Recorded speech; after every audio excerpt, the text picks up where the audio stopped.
Everyone thinks because you're a zombie, you don't know good coffee. Well, they're wrong. There's only one brew that gets my seal of approval. Deadly Grounds coffee is my guilty pleasure. The aroma is so intoxicating. It brings all of my neighbors out of the woodwork. Deadly Grounds coffee. Coffee to die for, and zombie approved. It's good to get a little deadly. Use the front door! Oh, they're so disgusting.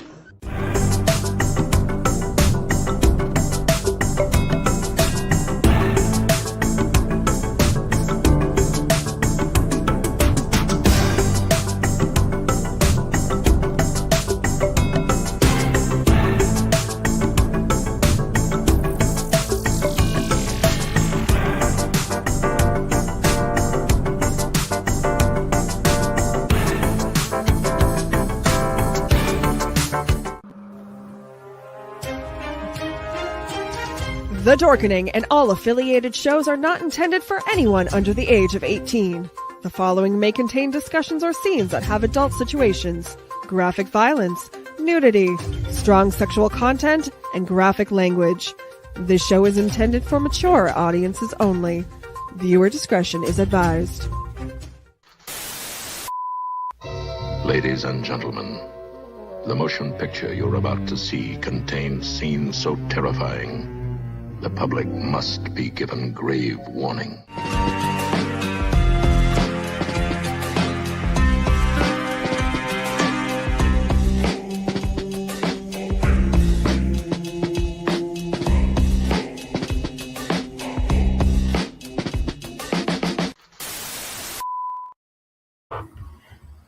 Hello and good evening. Let's get that off. There we go.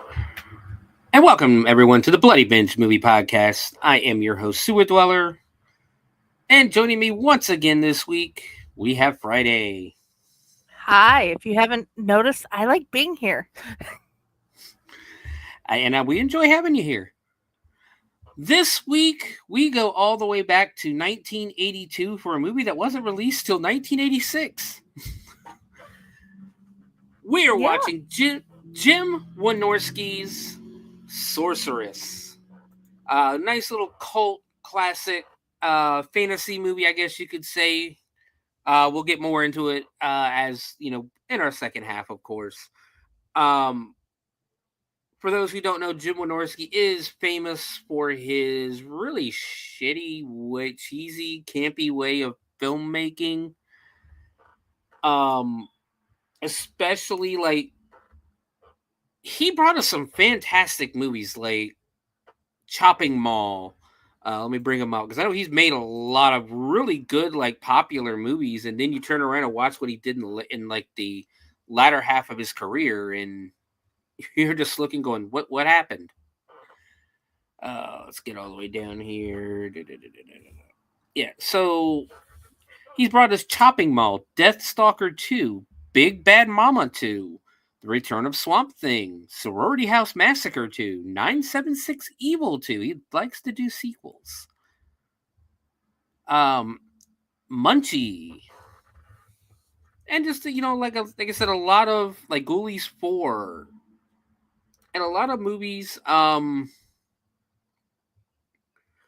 where they, what's the best way? I'm trying to think of the best way to put it. A lot of movies that are considered classics. And to turn around and put this out. Or, not this out, but, what he did later in his career. Hello. Because when you get to the late 90s, early 2000s, he put a lot of Skinamax style stuff out. He did a lot of, I wouldn't even call it really softcore porn, but it was a lot of booby movies. Yes. That's probably the best way to put it, because, in his movies, there really wasn't a lot of, the softcore porn style sex like you would usually get on Skinamax, but holy shit did he find reasons to get naked women on the screen. Yes. And yes, then And then if you watch they did a documentary on him when he was making, I think it was the Bear Wench Project or something close to that. And one of the funniest things I remember from the documentary that I watched was they were doing this scene where the girls were dancing by a fire. And he kept saying the light from the fire wasn't enough, so we have to find something to make the flames. So his idea to make it look like there were flames dancing around the women was he had a couple of people at about 2 or 3, maybe 4 flashlights and start like just basically moving the flashlights back and forth to make it look like there was flames on the girls. Now, when you turn around and watch the movie, you can clearly fucking see these are flashlights on the girls, like just going back and forth. It didn't look like flames whatsoever. But that's, what he's done. He's gone by a lot of different names, like a lot of pseudonyms. But we'll get it more into him later on. We'll get into Jack Hill, one of the other writers. I take it back. Jim Wynorski didn't direct this movie. He wrote it.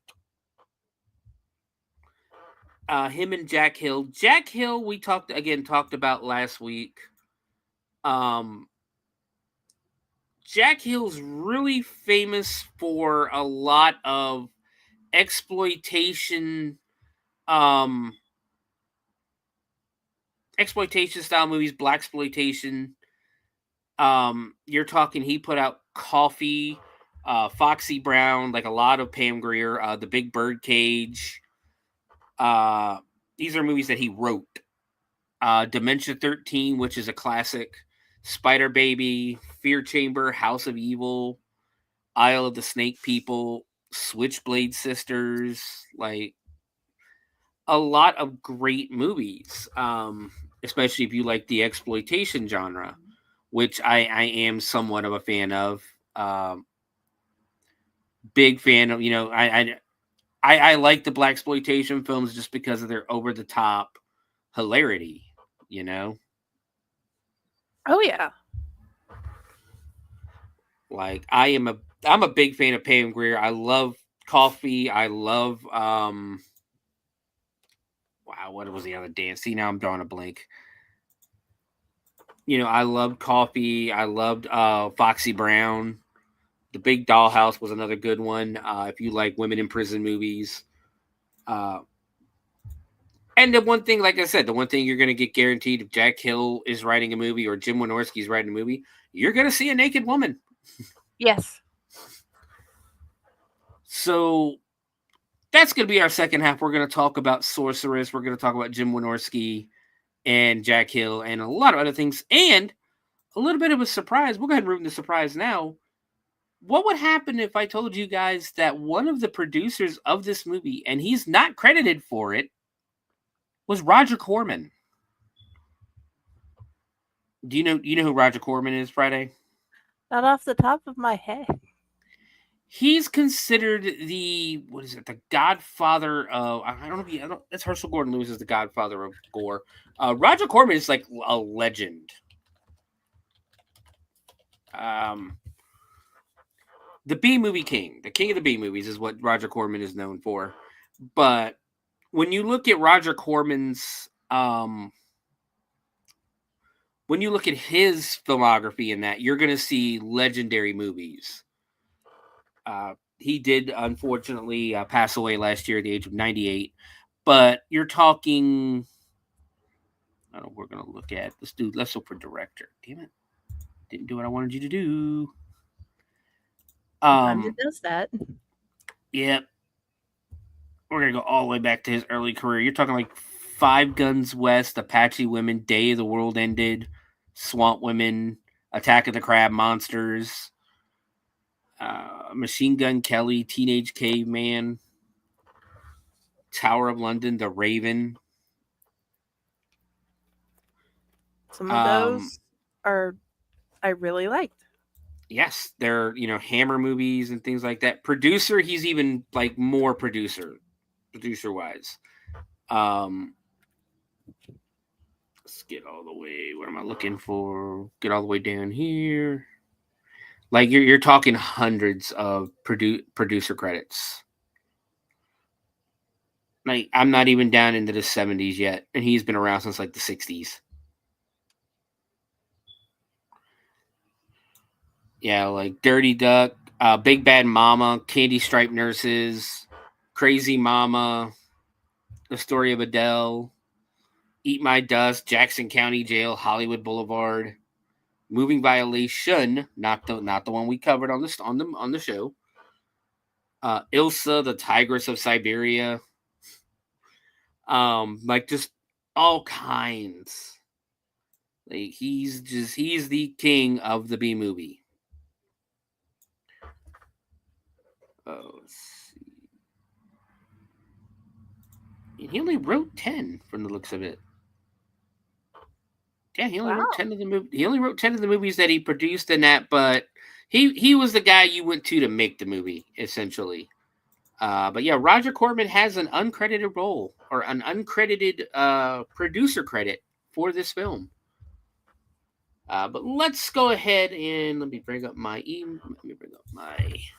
haunt news because we're gonna get ready. We're gonna go ahead and jump into the news. That's out there right now. There's not once again not much haunt news. It is still February. January lasted forever.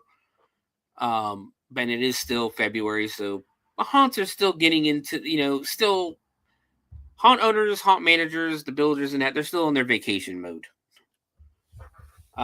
Come April, May, that's when they'll start jumping back into it. Of course, we do have the Valentine haunt season, which it's a niche holiday haunt. Where I know we're still doing it. Speaking of which, next, make sure I get this out of the way, or Braz might come over and kill me.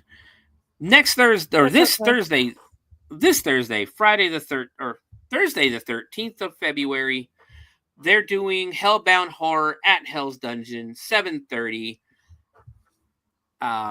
Basically, it's a bunch of comedians. I think they're going to be recording it as a podcast, I believe is the plan. I might turn up there to go check it out. We'll see what's going on that day, though. On the 14th and 15th, we have Till Death Do Us Part, the Hell's Dungeon Valentine's Haunt. I will be working the queue line. So come say hi to Cupid if you're in the Dayton area, and I'll make fun of you. And finally, on Saturday, the 15th at 5 p.m., we are doing dinner and a murder mystery theater. From what I understand, I believe they said that the troupe that's coming to do the murder mystery is from St. Louis. Or Missouri, I believe is what they said. Don't quote me on that. Still epic. That is still pretty epic. And I believe that on the dinner menu is going to be fettuccine or spaghetti with garlic bread. So really come out. I mean, who doesn't want to eat dinner and watch a murder mystery dinner inside of a haunted house? Who doesn't want to come see stand-up comedy inside of a haunted house? Lack of gas money and a 16-hour drive is the only thing that's stopping me.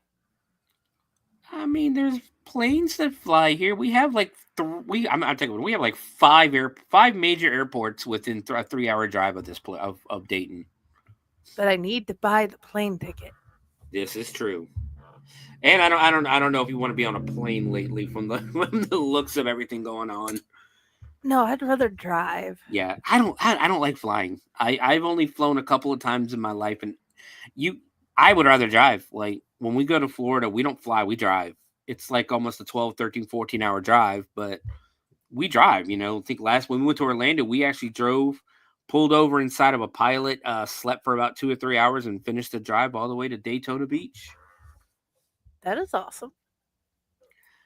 Yes. And like I said, and that's the thing too, is I was supposed to go to my sister's, my niece graduated back last June, and I was supposed to go up to Washington because my sister lives in Washington State, and we were supposed to go. I was supposed to go up there for her graduation, but wasn't able to because I just couldn't afford the plane ticket. And as much as I would like to drive, it would take at least 3 days to drive from here to Washington State, and that just wasn't in the cards. No. As much as I love my niece, and much as I'd like to meet my niece, because I've only met her. Last time I met my niece, she was 2 years old. My two nephews, I have never met. It's just one of them things because her husband was in the Navy and they got transferred and put out in Washington State. So, unfortunately, we've not been able to go. Of course, you'd have to come with me. You have to meet Steven too, and Raz, and Ron, and Pyle. We have to meet them together and give them big hugs. And don't forget Matt. Matt will be there as well. Oh, we have to meet Matt and Brooke. Props the clown. Yep. I don't get to talk to Matt often. Yeah, I don't either. I when I go up there and see him, but he's usually working with Fred. So let's go ahead. We're gonna do the haunt news first. So as of right now, the list that I have, there are 95 attractions across 28 states that are going to be open for the Valentine haunt season. Let's see. The following haunts are going to be open this weekend. Actually, some of these open tonight. Some of these are only open tomorrow. The ones open tonight and tomorrow, the 7th and the 8th, we have Hellbilly Hollow in Vincent, Alabama. The Haunt in Atascadero, California. Basement of the Dead in Aurora, Illinois. The Haunt in Atascadero will also be open next weekend as well for the 14th and 15th. Basement of the Dead, Aurora, Illinois is open this weekend. Factory of Fear in Moline, Illinois is open this weekend. The Terror Maze in Roanoke, Virginia is open this weekend and next weekend. Moving on, for one haunt is going to be open from the 7th through the 9th and then the 14th through the 16th. And that is going to be Spooky Acres Haunted House in Norfolk, Virginia, my old stomping ground. Which I'm looking forward to next week when we do Shivers and we're doing Romantic Killers. We have a serial killer from my area that we are going to be covering that used to scare the shit out of me as a kid. Dude, Bonnie and Clyde are from my area. That's pretty cool. I listened to a podcast on them. I think last year they covered it. There's a podcast out there called Last Podcast on the Left that covers serial killers. You know, a lot of stuff I cover, except they do a way more in-depth job of it than I do, and that I'm able to. They have a staff and everything that does all their research for them.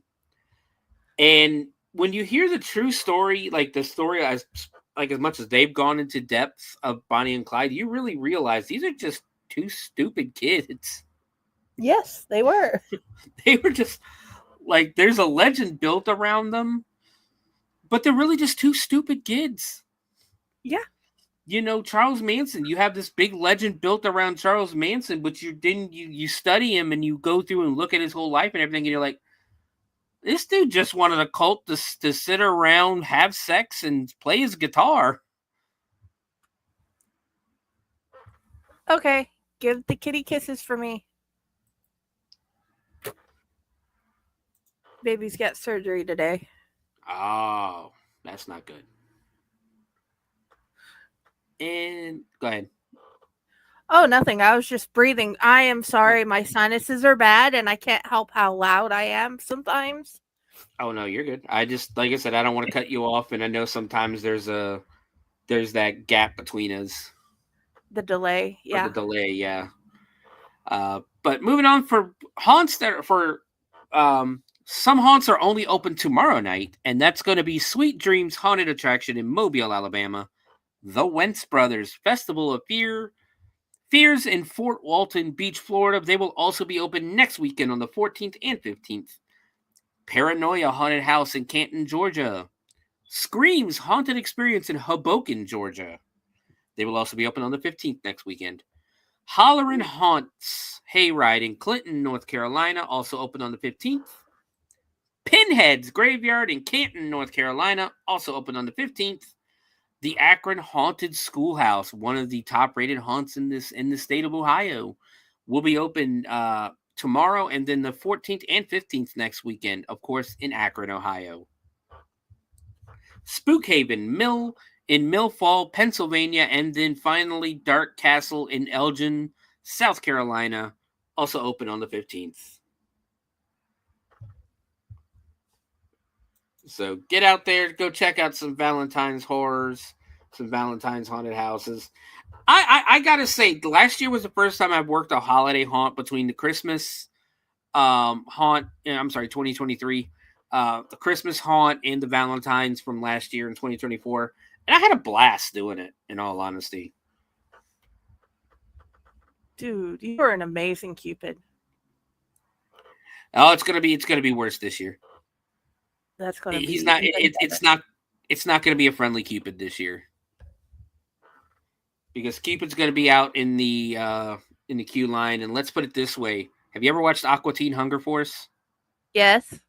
We're gonna mix Cupid up with a little bit with Carl. Oh, so much fun. Yeah, so be prepared for that. I am going to be making fun of people. I'm going to be trying to break people up. I will do it. But moving on, Trans World is here in a couple of weeks. The prices increase. If you want to buy tickets, now's the time to do it, because the prices will increase after Thursday, February 13th. If you are going, I would love to go. Trust me. Trans World is on my bucket list. But right now it's unfortunately, once again, not in the cards, but it looks like a great time. I think the last I heard, I believe they've actually taken away the rule where you have to have a business license or a pay stub from an actual haunt to get onto the trade show floor. So hopefully that's the case, and a lot more people get to go. That would be amazing. It would. I know local wise, Horror Hound, I will be going to Horror Hound from the 21st to the 23rd. That's why in March there will be no show that week. Unless I do something live from Horror Hound itself. And if you need help with that, I will help. Thank you. I think Raz said last night that they're looking to go at least on just Friday night, because that's Brooke's 21st birthday, and she wants to have her first, I'm gonna say legal drink. I don't know if she drinks or not, but legal drink at Horror Hound. So I think they're going for the one night.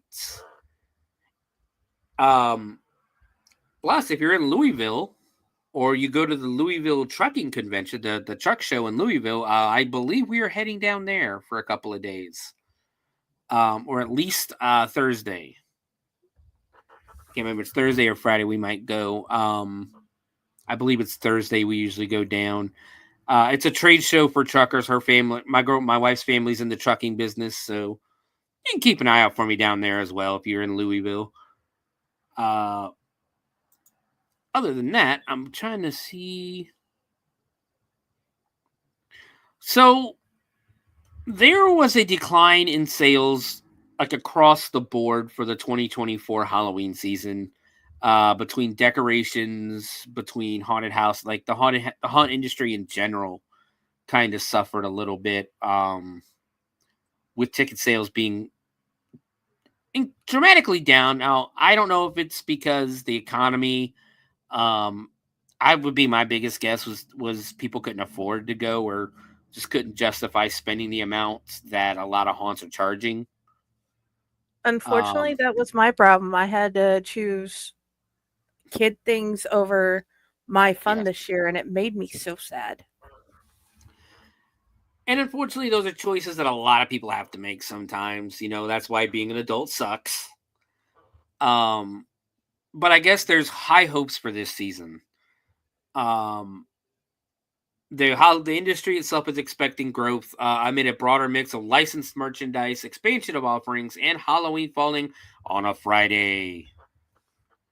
There's a lot of new content coming, so I think this year will be fine, and 2026 will be great, said Tara Kortner, president and general manager at Disguise. One thing that's going to suck, though, is Party City is gone. Yes. And they had a lot of cool. They started to get into the some pretty cool stuff into the animatronic and props. The area. Not to mention, they were one of the cheaper places in town to get some Halloween decorations. So hopefully somebody can pick up the slack from them.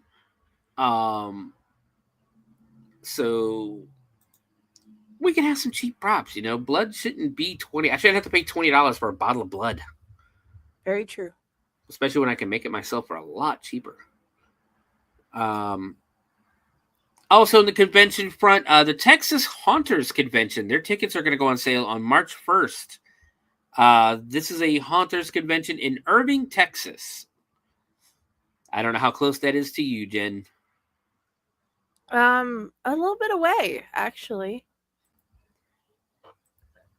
So that won't be. I don't know if that will be on your list or not to check out.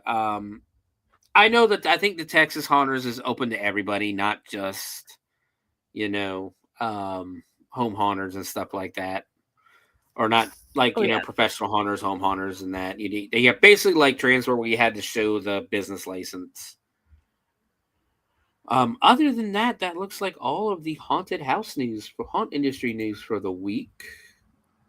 It's 4 hours, 20 minutes away. Wow. Yeah, isn't that because that's near Dallas, isn't it? Yeah, just on the other side. To be honest. Yeah, it's like I said, I always remember. I think Irving, Texas, used to be like where the Rangers had their stadium before they moved to Arlington. No, Dallas used to have a stadium in Irving. That's right. The Cowboys, not the Texas Rangers. The Cowboys had their stadium in Irving, Texas, for the longest time. I only remember this because growing up, I was a Redskins fan, and I hated Dallas so much. Yeah. Well, I mean, that's my daughter's favorite team. I believe it. Well, I mean, I grew up 3 hours away from Washington, D.C. I spent a lot of my weekends in Washington, D.C., especially when I became an adult and was able to go by myself.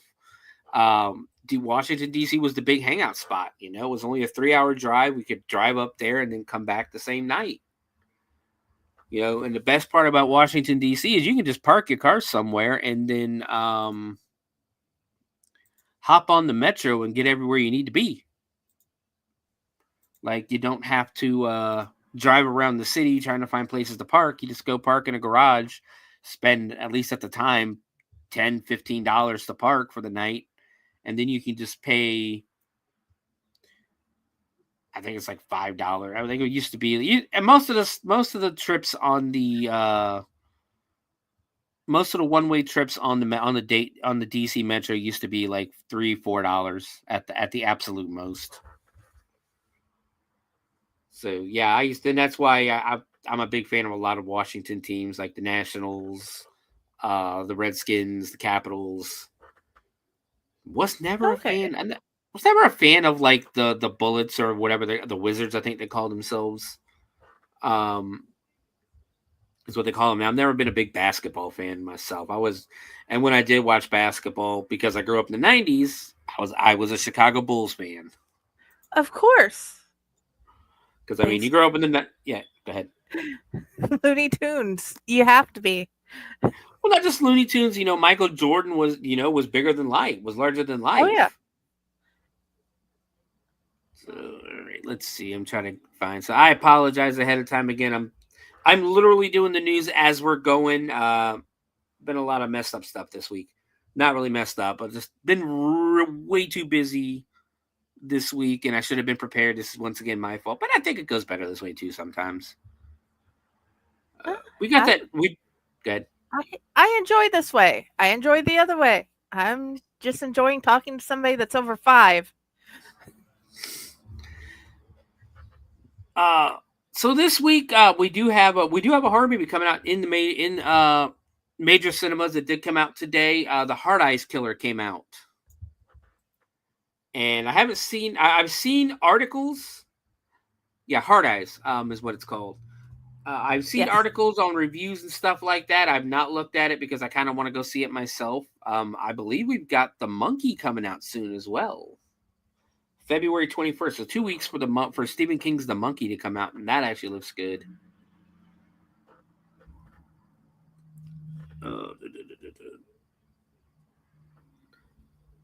It's another Disney-inspired slasher.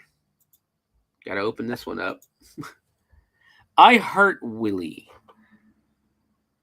If you're someone who's been looking forward to the rush of public domain character-inspired horror films hitting our screens this year, you're in luck. You can now watch the first 4 minutes of I Heart Willie, the new slasher inspired by the first ever Mickey Mouse short created by Walt Disney. Of course, they are talking about Steamboat Willie, shot on location in, I apologize to anybody from Mexico, I'm going to butcher the hell out of this name, Michoacan, Mexico. I Heart Willie is directed by Alejandro G. Allegra, from a script produced by David Vaughn, who also stars in the film as Willie himself, alongside Maya Luna, Micho Camacho, Sergio Rojalto, and Daniela Porras. Again, I apologize if I butchered any of these names. I took 1 year of Spanish and failed. The film's logline is as follows. Popular YouTubers Daniel and Nico are invited to investigate a haunted property drawn by rumors of a malevolent force. Legend centers around a boy born with deformities, resembling a human-mouse hybrid, who inspired Walt Disney's Steamboat Willie. So they're actually including Disney in this movie. Abused and isolated, the boy now known as Willie crafts a bodysuit from the skins of trespassers. Over the years, his gruesome legacy fades into folklore until a series of disappearances sparks renewed interest. As Daniel and Nico set up for a night of thrills, they unknowingly step into a deadly game of survival. That sounds actually pretty good. Pretty interesting. Yeah, definitely sounds interesting. We're thrilled to bring I Heart Willie to audiences everywhere, says executive producer Princeton Holt. The film was made with the fans in mind, and we can't wait for it to be an unforgettable experience. Packed with scares, thrills, and a great time for everyone, we are confident I Heart Willie will become a cult classic, leaving fans talking long after the credits roll. By the way, speaking of end credits, don't leave too early or you might miss something. So it does seem that with all these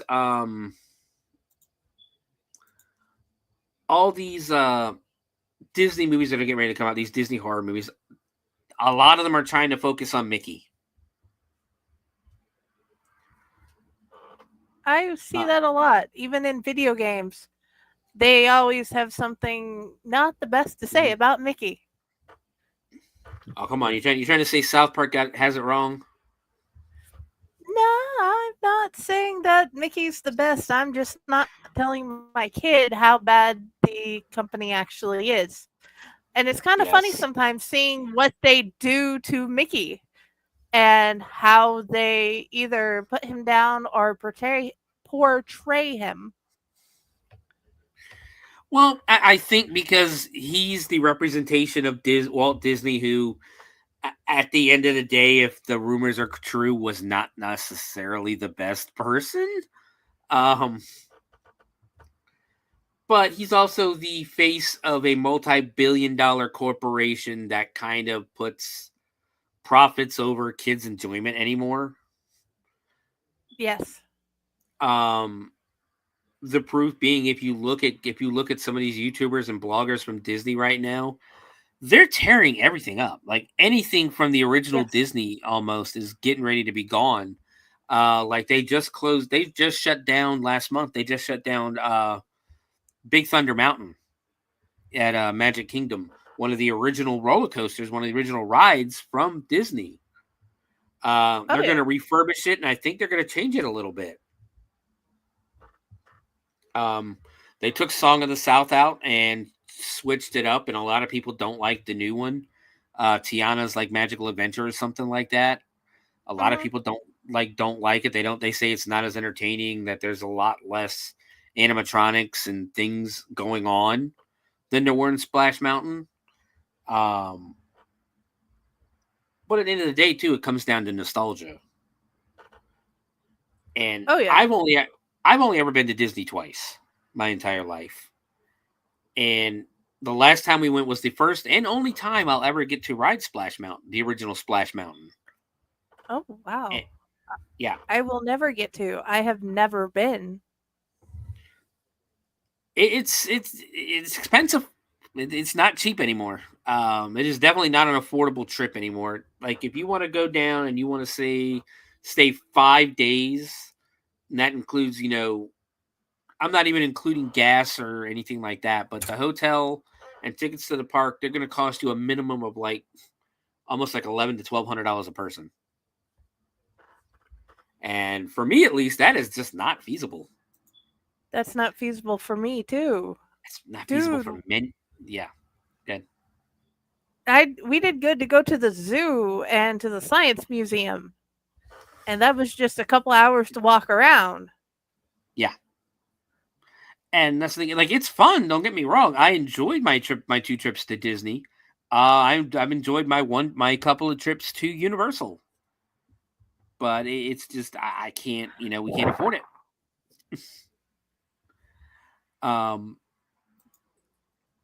But yeah, there's a lot of Steamboat Willie movies. Like, there's a new one. Hold on, let me bring Tubi up real quick.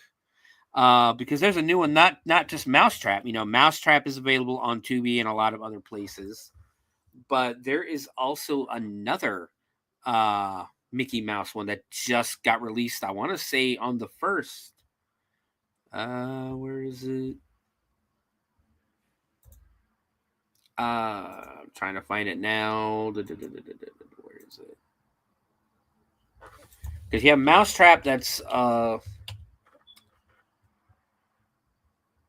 me search his book. What is wrong with you?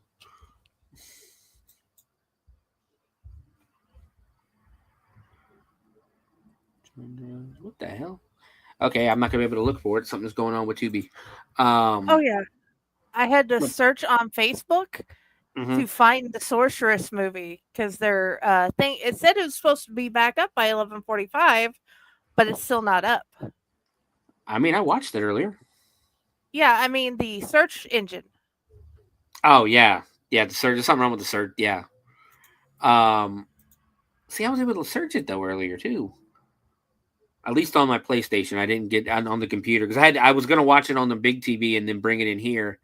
I had to come into the computer room basically because it just wasn't cooperating. In there, we'll talk about the darkness and the filming and everything, but it was very, very dark. Let's put it that way. Yes, the lighting in this movie was not up to par, if you will.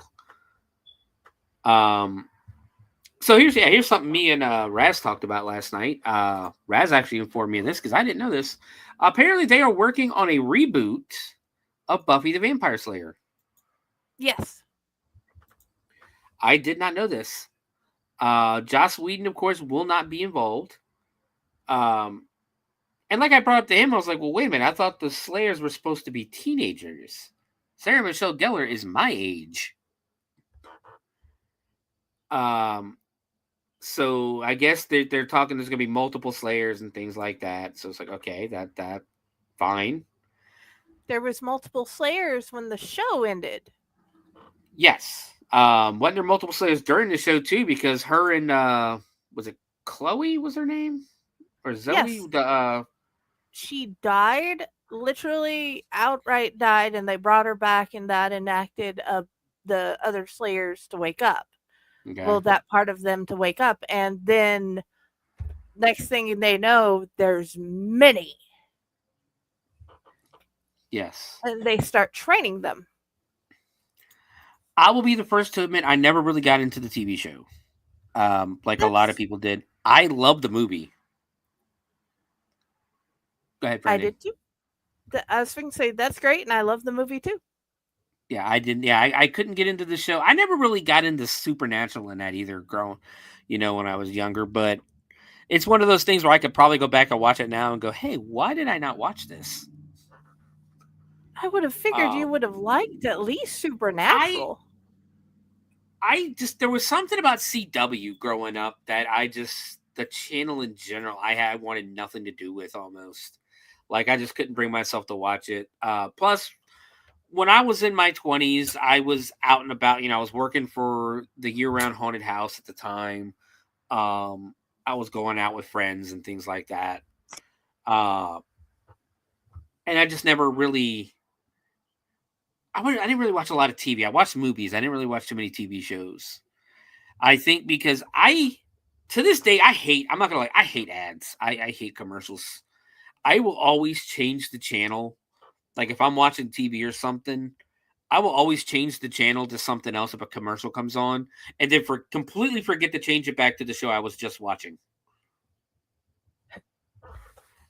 And I think even when I was younger, I did the same thing, and I think that's why TV shows and me just don't get along until now with Netflix and everything else that I could binge watch. Not really binge watch, but I could watch the whole shows. Plus the whole like cliffhanger stuff used to piss me off. Yeah, I can understand that. I grew up in an era where I had to watch Dallas and stuff with my mom, and we're watching, Who Shot JR? Come to find out the next. Yeah, go ahead. It's a continuous cliffhanger. Yeah, because you come to find out the next day it was a fucking dream. And even as a kid, I'm going, well, that's bullshit. Like that's a cop out. Come on. Yes.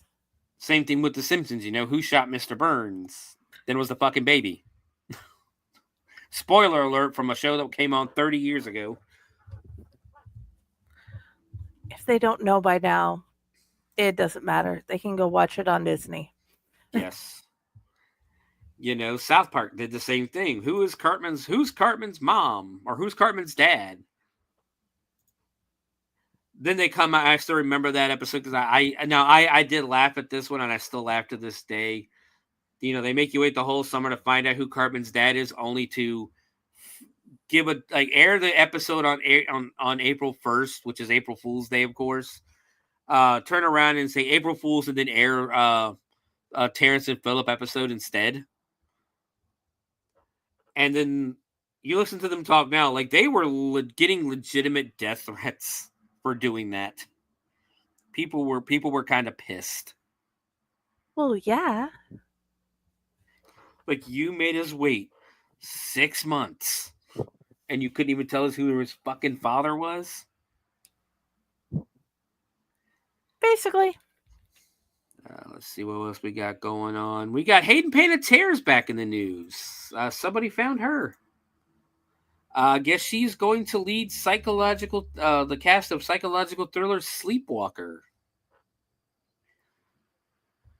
Well, I guess she was in Scream 4 and that. I haven't seen her in anything, honestly, since Heroes. The guy who wrote, Brandon Allman, writer for Teenage Mutant Ninja Turtles and R.L. Stein's The Haunting Hour, penned the screenplay for the show.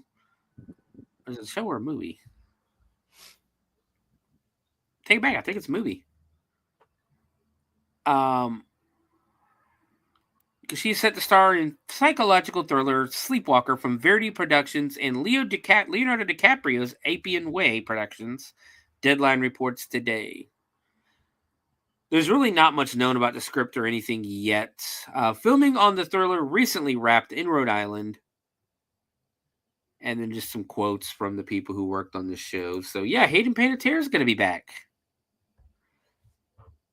So if you want to save the cheerleader, to save the world, you get to watch her now in a psychological thriller.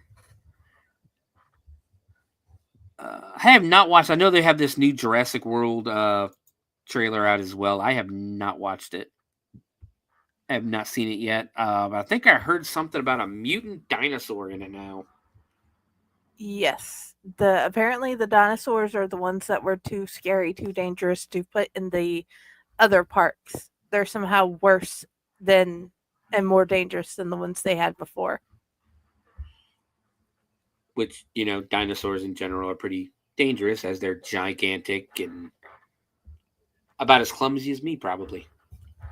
And my son picked up on that and he's like, how are they worse, mommy? And I'm like, I don't know yet. It's like, now we're just getting to the silly part of it. When my 5-year-old is like, what? How does that make sense? Yes. But you gotta love it, though. When a kid sits there and goes, well, that's bullshit. You might want to listen. You might want to listen to him. It's always fun to listen to Dante. It's just fun in general to listen to Dante and other young kids when they sit there and go, well, that doesn't make any fucking sense. Exactly. Like, well, if it doesn't make sense to a 5-year-old, maybe it's time to rethink your movie. So, moving on to the next story, though. Hatchet director Adam Green's Ascent is like his Frozen movie, but sharks. I love Adam Green. We met him last year. We actually got him to sign a copy of Hatchet, Hatchet 2 to be specific. I actually own all the Hatchet movies, including Victor Crowley. I love the Hatchet film franchise. But he made a movie called Frozen about, and I remember this from Blockbuster, and this is not my style of movie. It's basically a kind of like a thriller, really into horror, but it's a thriller. Could be a horror, I guess. I think there's wolves involved. Where basically these 3 guys get stuck on a ski lift overnight, and they have to basically fight the elements. And I think there's wolves and other things around. Again, something I didn't watch the movie. It's just something that doesn't resonate with me. Basically, I guess is the word I'm looking for. But director Adam Green has been off the feature film radar for several years, but he is making his return with Ascent, currently in pre-production, according to Deadline. The film is being touted as similar in narrative to his 2010 survival film Frozen, in which a group of friends get stranded on a ski lift in freezing weather. Deadline gives readers a synopsis of Ascent. The picture follows a group of friends who arrive in Europe for a glamorous but daring destination wedding. The fun and games turn into a nightmare when they find themselves precariously suspended above shark-infested waters and in a battle for survival. Green, an avid horror fan, put to use his love for the genre with a trilogy of Hatchet films. There's like 5 Hatchet films. Starting in 2006, they were an homage to 80s slashers and featured many celebrated stars that came from that genre. Now the director does a podcast with Joe Lynch called The Movie Crypt, in which they interview different pop culture celebrities. Their last interview was with Matthew Lillard back in December. Ascent will be the... Go ahead. I said, that is awesome. There was a pause, so I said, that is cool. Ascent will be the first film for the production company Simple House Films as they go international by launching an international sales arm at the EFM European film market. I'd be interested only because I love Adam Green. I love his movies, and what he's done before. Especially, like I said, the Hatchet series. Don't care about Sundance. We talked about that. Okay, so we've already talked about a lot of this stuff on this website. And if I know, I'm on Bloody Disgusted now, trying to find some news stories, but a lot of their stuff's going to be reviews. Well, here we go. This will be our last story for right now. We'll look, maybe we'll be gone. We've almost got an hour. We might do some silly news or that if I can find something. But so we got the first week of February releases for this week. Of course, you can rent Wolfman for $19.99 or purchase it for $24.99. I would assume on websites like Amazon Prime and things like that. Of course, we have Hard Eyes that came out this week. The newest Valentine's horror movie. We have a movie called Dark Nuns. 2 nuns will put their souls at risk when they violate the church's order in the Korean exorcism horror movie Dark Nuns. Now playing in the United States theaters from Well Go USA after topping the South Korean box office upon release just last month. I would assume this is what they call a limited release, which would be in like your major cities, and that usually it's like New York, LA, Nashville, Phoenix, big cities like that, probably Dallas near you or Houston. That's what I would assume that you can see that one at. And finally, we have Are You There? A deadly game of 20 questions proves that some questions are best left unanswered. In Are You There, which Dark Sky Films released in select theaters and on digital today. So those are your 4 releases for the week.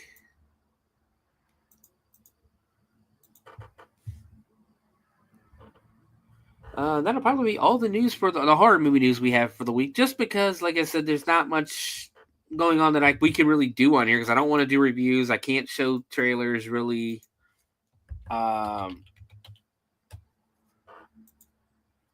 I know I got to be a little more prepared. Let me bring up Coast to Coast. We can see if there's anything cool in here we can talk about.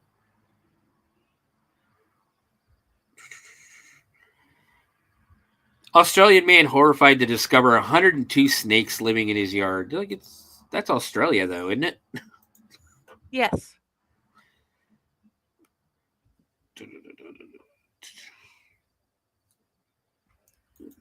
Here we go. In our latest edition of Put It the Fuck Back,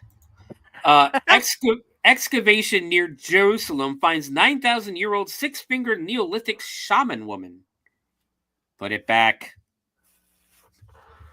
The woman had 6 fingers on her left hand, a characteristic that in ancient cultures was often interpreted as a sign of distinction and spiritual authority. Were you going to say something, Jen? I'm sorry, I didn't mean to interrupt. No, you didn't interrupt. I just sinusy. Okay. Making sure. I am literally going to start. I'm going to start a thread on either the Facebook group or on X with just put it the fuck back. Do both. Like, this is a recent study published in the. Go ahead. And please fix it where pages can share stuff as well. Put it the fuck back, please. That would be appreciated. That way, Owlite can help you put stuff there. I did not even know that you couldn't share my stuff. Well, they can't. Pages can't share into the group, and sometimes they can't even comment. Wow, that's weird. I thought I had it open to the public. I have to take a look at that when I'm done. So, Yeah. Go ahead. Yeah, you have to click a weird thing. Please continue. Yes. A recent study published in the journal Adequate, probably not the way that's said, but described a tomb found at the Matzah archaeological site in the hills of Jerusalem, dating back to the pre-pottery Neolithic B period.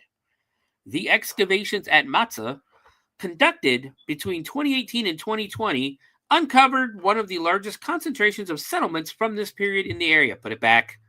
The research was carried out before the construction of Highway 16, the third access road to Jerusalem from the west. So they potentially just opened up the fucking apocalypse for a highway. The tomb contained the remains of a woman who may have played a spiritual role or acted as a shaman in her community.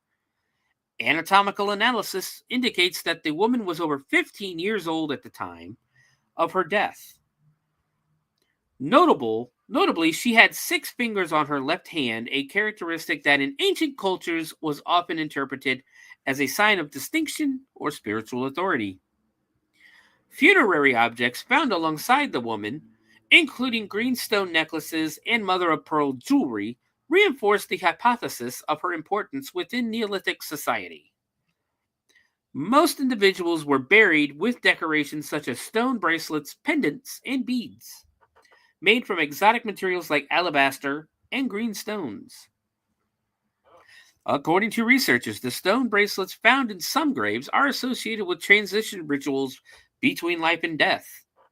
The discovery of the ancient shaman's tomb in Matsa opens a window into the spiritual world of communities that lived approximately 10,000 years ago, said Eli Escocido, director of the Israel Antiquities Authority. These remains show how complex and rich cultural beliefs of ancient humanity were, he continued. Researchers suggest that children wore the stone bracelets until adolescence. Upon reaching a certain age, they participated in an initiation ceremony, similar to modern transition rituals like the bar and the bat mitzvah in Jewish traditions. Those who died before reaching maturity were buried with their bracelets, which have been found intact on their arms. Numerous burials were discovered within the houses, under the floors, and near the walls of the dwellings. Researchers and scholars suggest that rituals were conducted in large public buildings designated for this purpose. So they buried their dead in their house. Yes. It was common, even in America, to find dead bodies in the basement. That is so weird. Yeah, but in America, when they find a body in a basement, it's usually because that guy has killed 60 people. Sometimes it's just your grandma in times, so... Yeah, that doesn't make it less creepy. I didn't say it was less creepy. I said it was Yeah. common. I know. It's still weird to me. It's like, oh, where are we going to bury grandma? In the kitchen. So, yeah. That is our weekly put it the fuck back story. Because you know what you should do with that body? Put it the fuck back. I agree. Let it rest. There are hundreds and hundreds and hundreds of movies out there, not just horror movies, but action movies and things like that, of people moving bodies. And you know what it does when you move the body? It kind of pisses people off. It kind of pisses the spirit off. Oh, yeah. There's literally, you can go watch Poltergeist, one of my favorite horror movies growing up. You know what they did when the shit started hitting the fan? They put the skull back. But all right, we've been running for about an hour now. We're going to go ahead and take our break really quick. When we come back, we're going to dive into 1982's Sorceress. We'll be right back. Do you have anything else to add real quick, Jen, before we go to break? Do not mess with the things that are buried and just leave them alone. Let them rest, please. That would be better for all. And I'll see you when we come back. Especially if it's a priest or a shaman or something with 6 fingers or things like that, there's a reason to just put it back. Leave it alone. Let it stay there. Dig it up and go, oh, we found this. This is where it's going to stay. Exactly. All right, guys. We'll see you here in about 3 minutes. See you then.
Greetings and shabibans. We are the Retro Reductopus Cephala Podcast, a long-form bi-weekly show that celebrates all the things that made growing up awesome. Well, that sounds good, but I don't know what all those words mean. I think what Parasite Steve's trying to say is that on Retro Reductopus, we explore a range of retro goodness, from toys, video games, and movies, to cartoons, and even snacks and school lunches. Oh. And we do it all with a positive spin, a slew of killer guests, and some very adult language. And you know what else is cool? No. This crazy show is part of the Door King Podcast Network with new episodes every Tentacle Tuesday. What's that? And if waiting 2 weeks for a new episode gives you a sad, know that we drop bonus episodes all the time, like the off-format Crow's Nest and an interview series we call The Brig. You can listen to Retro Reductopus on Apple Podcasts, Spotify, Stitcher, or any app that's cool enough to carry the only show that celebrates all the things that make growing up awesome.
And just like that, we're back. Yay! And I am so proud of that beautiful Faye footage. It is very lovely. But welcome back, everybody, to the Bloody Binge Movie Podcast. I am your host, Sewer Dweller, and of course, once again joining me is Friday. Hi!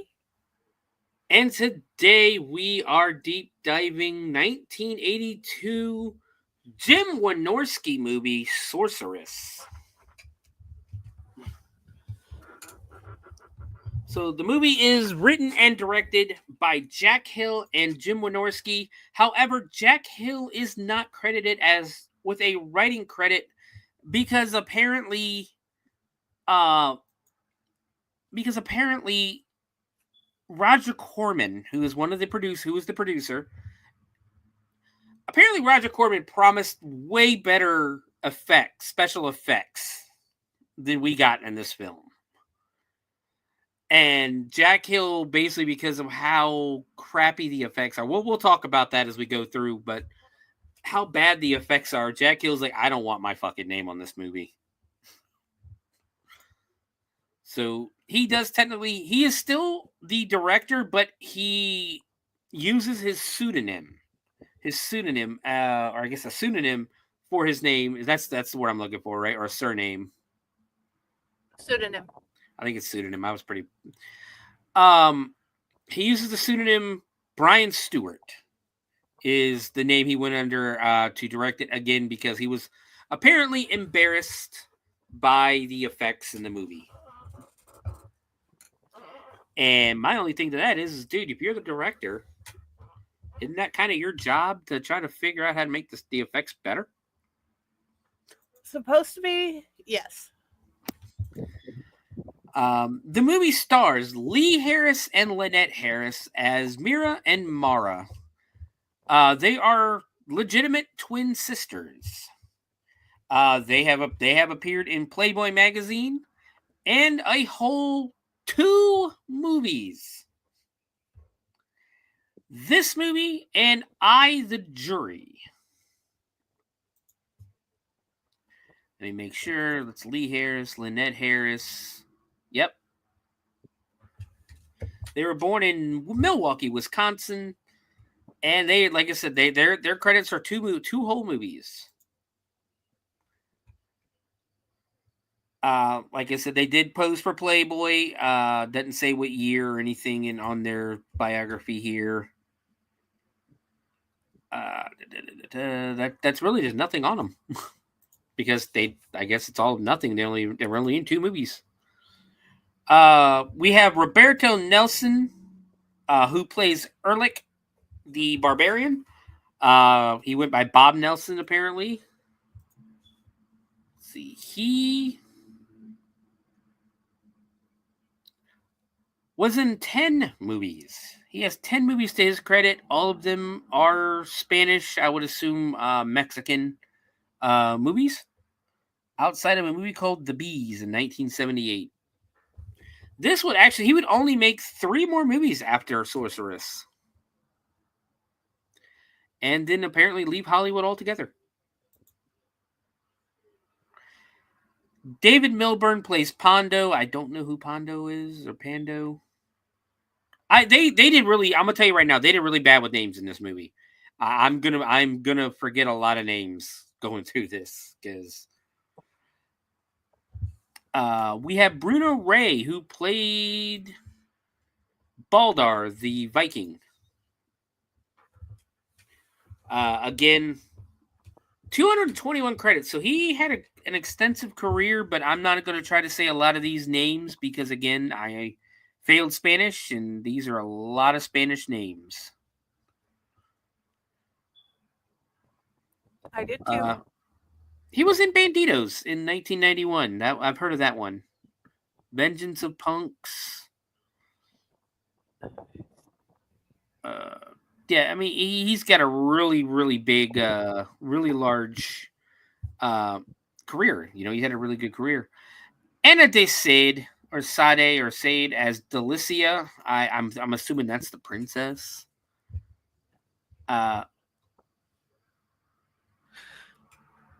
Again, 21 movies. Most of them are Spanish. She was in Caveman. She was in Bordello, High Risk, Day of the Bricklayers, Triumphs of a Man Called Horse.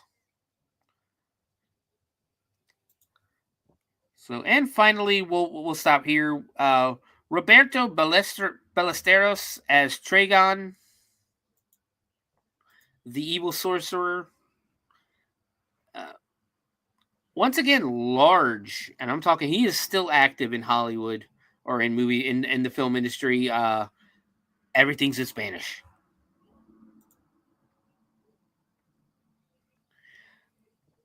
I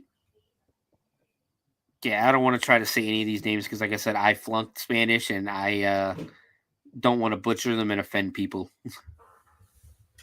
So, but yeah, he's had a long, long career. Here we go. Krona. Martin LaSalle is Krona. I believe he is the. Krona was the good wizard, right? Like the one who saved him at the beginning. Yes, I think so. Yeah. I don't know. I called him Jesus because he looked like Jesus. Understandable. I was thinking more like Noah, but yeah. Kind of Noah, like when with the older version, yeah, I can see Noah or like Moses. It's kind of weird because what I will tell you I will say this before the movie starts. They don't really give us a time period of when this movie's taking place. And it was a little weird because it's like, well, it looks like ancient, Israel or the Middle East. Then they're like Vikings and there's barbarians and okay. Yes. It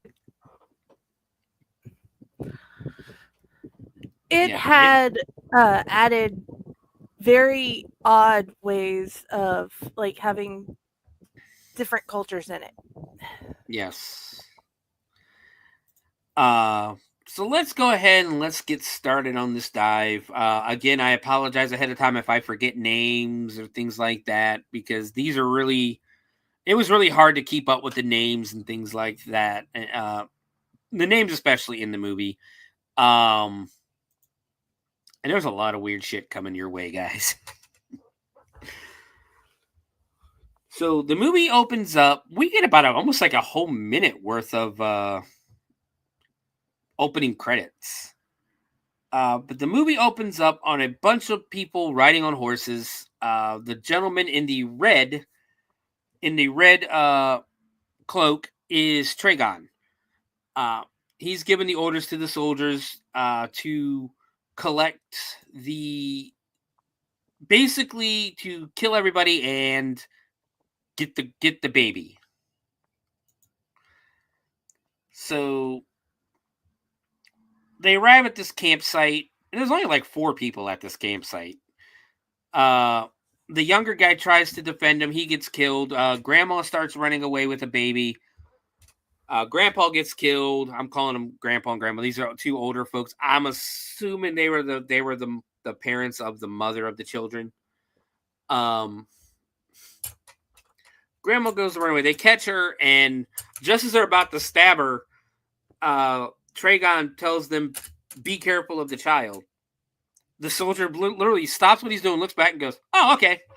Raises up her robe and stabs her in the stomach. I had to laugh at that because he's like going to stab her in the chest, and he's like, "No, make sure you don't hurt the baby." Oh yeah. Excuse me, Grandma. Raises her robot and just stabs. I thought that was go ahead. Yeah, it was very odd. So now both older folks are dead. The one younger guy who was with them is dead. It turns out that Traigon is the father of the child, and he needs his firstborn child to finish a ceremony to bring forth a god to get the power from her. Then he discovers that they are twins. There are 2 children. And now he's confused because he has to kill the firstborn. So he somehow has to figure out which one was born first. He asks the mother, and the mother pretty much tells him to go fuck himself. So they bring out this torture device called the Talon. Go ahead. Oh, I just said yes. So they bring out this torture device called the Talon. And he tells her that, if you either tell me who, which one's the firstborn, or you'll never have any more children. It's like, well, he's probably going to kill her anyway, so I'm pretty sure that's not really that's an empty threat. So he has the soldier start using the Talon on her. And I'm assuming they're just like scraping away the skin by the stomach. They don't really show us what's going on with it. They do it a couple of times, and he stops and tells her, "It's you can stop this right now. Just tell me which one is which." She yells out a name, and then all of a sudden, lightning comes from behind. I think she yells out for Krona. Lightning hits a tree behind them. They turn around, and there is a dude literally dressed like Jesus. I'm talking long hair, like long brown hair, beard, robes, has that orange like scarf tunic thing kinda, and beads. And I swear to God, this guy I thought it was Jesus at first. Which made me laugh a little bit. I'm not going to lie. I can see that. I'm like, why is Moses coming? Yeah. But alas, it is Krona. He is a good sorcerer, assumingly. Traigon sends the soldiers after him. He easily disperses. Like, Traigon basically goes, "Look, he's unarmed. Get him." Dude throws a spear at him. He catches a spear, throws it back, kills him. So apparently, he not only is he Jesus Christ, he's John Wick. Yes, because he just easily kicks the shit out of these like 5 or 6 soldiers. Then him and Traigon face off, and he asks Traigon if this is his first or third life. Apparently, Traigon only gets 3 lives. He gets the same amount of lives as wishes you would get if you found a genie. That was hilarious too. So they face off, and needless to say, just as they're about to fight, the mom comes alive and stabs Traigon, killing him, and he puts a curse about, the next time the moon hits the dragon phase or whatever. I didn't really pay attention to what the spell was. Traigon dies and just disappears in a green glow, in a really cheesy green glow. Where's the names again? Krona walks over and checks on the mom, who basically said, she knows she's dying, so he asks her to take care of her children, and he says, "Okay, yes, I will take care of your children. I will make sure I will raise them up to be warriors and sorcerers." And she goes, "They are but they are girl children." And you just see him go, "Son of a bitch!" Because apparently he can't train females. Like, he literally looks up and goes, "You playing with me, right?" To the gods. And I had to laugh at that because it's like, he's just like, "They're girls? Shit."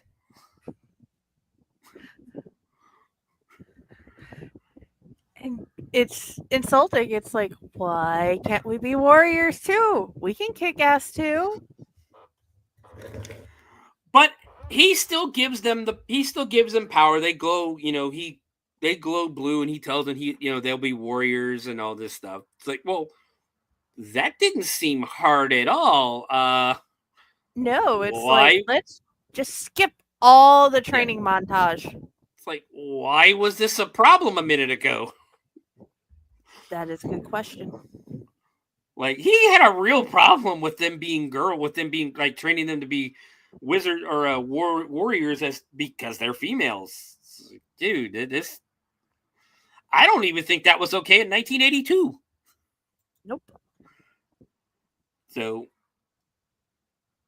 he brings them to this couple that he knows, who also have a baby at the time, and leaves them there. Tells them basically that eventually some men will come looking for them. Do your best to protect them. The mom takes both babies, and she essentially says, and this kind of grossed me out a little bit, I'm not going to lie,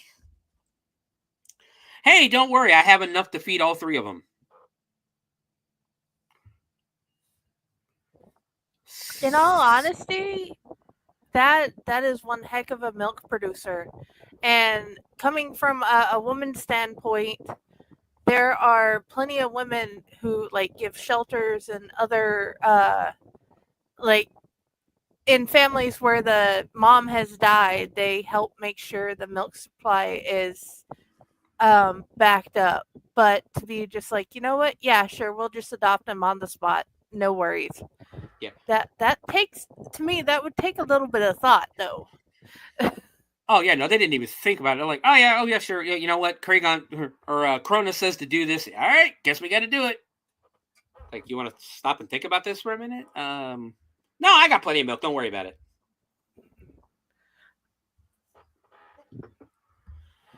So they basically, and it's funny because it immediately goes from that scene to a scene with a bunch of soldiers with torches walking into a field. And the princess shows up, and they start talking about it's been 20 years. And I'm like, where did you tell us we've just moved ahead 20 years? That was their version of a few minutes later. They didn't even give us a graphic.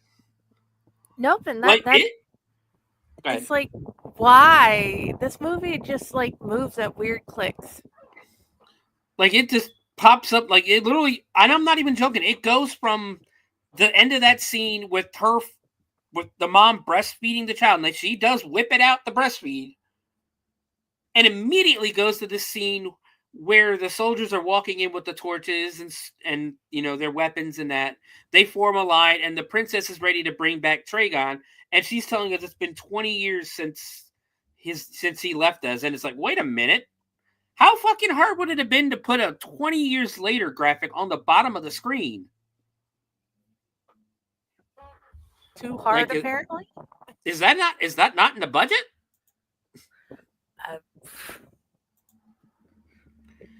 But yes, she's there, and as soon as the moon hits this one spot on this medallion, on this like sundial almost, Traigon will return.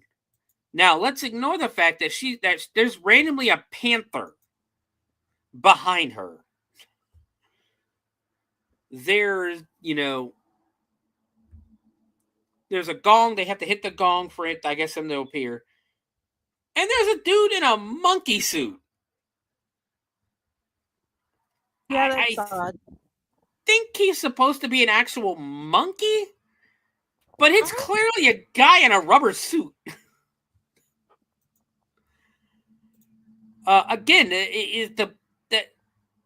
apparently they didn't have the budget. And it's when he comes back, the soldiers are just like, they're not even, or the priests, I assume, who were supposed to be summoning him back or something. They're doing the whole thing where they're like they're supposed to be blocking like their eyes from the bright light, but they're barely doing it. They're just essentially going with the flow, going, oh no. Like somebody who's ironically blocking their eyes, not actually blocking their eyes. Yeah. He shows up, and immediately the princess disrobes into an outfit that is barely hiding anything. And what does Traigon do? He walks right the fuck past her. Like, she is offering herself to him, and he just goes, nah, I'm good. And walks right by her to address his soldiers, and he essentially tells them to go looking for the two who are one. Needless to say, he wants them to go find the twins. We now cut to a river where the twins have now grown up. And we have two naked women swimming in the river. Not passable at all. Nope. So they basically have that scene lasts for a little bit too. Like, it's almost like 3 or 4 minutes of them just swimming around. Until we see a hand. And this guy is creepy. Which is why I went with his picture. This goat guy, which I know there's a name for the beast. I just can't think of it for some reason. It's a dude. I knew it when I was watching the movie. Now it's just like gone. it's a mythical, name for it. Pan comes to mind, but I can't remember what Pan is. A satyr or a satyr? Yeah, that sounds right. Yes, I think or satire maybe, Satyr. Which they would tell us how to say it. Of course, they don't. Satyr. A satyr. Yeah, okay, so he's a satyr. So he's a satyr. He's essentially a goat guy. He's half goat, half man. Doesn't talk at all. He just bahs the entire movie. He's watching them swim around. And there's even a point where they go, "What's that between his legs? Is that a weapon?" So naturally, they get out of the water and kick his ass. Yeah. They just basically punch him and then kick him, all while butt ass naked. Their lack of understanding the difference of physiology of male and female is profound. Yes. So I'd put it around 11:25. You get your first nudity in this movie, of a lot more to come. It is a Jim Wynorski movie. So the goat guy runs, or the satyr runs off, or satyr runs off. We cut back to the village that we can basically assume is the girls, Mira and Mara. It's their village, where the soldiers have started invading. They're going around. They're burning down huts. They're killing people. They take this one girl who's screaming, bring her into a shed, and essentially rape her. They don't show it, but they they bring her dress, her skirt, or the bottom of her robes, or whatever they're wearing, up, maybe a tunic, and it's kind of obvious what they're about to do to this woman. I do know that this turns out to be their sister, the other child. They kill the mother, and then they surround the father, and they want the child. He tries to fight back, but he gets arrowed as well. That's when Mira and Mara show up and start glowing blue. And they essentially start kicking some ass.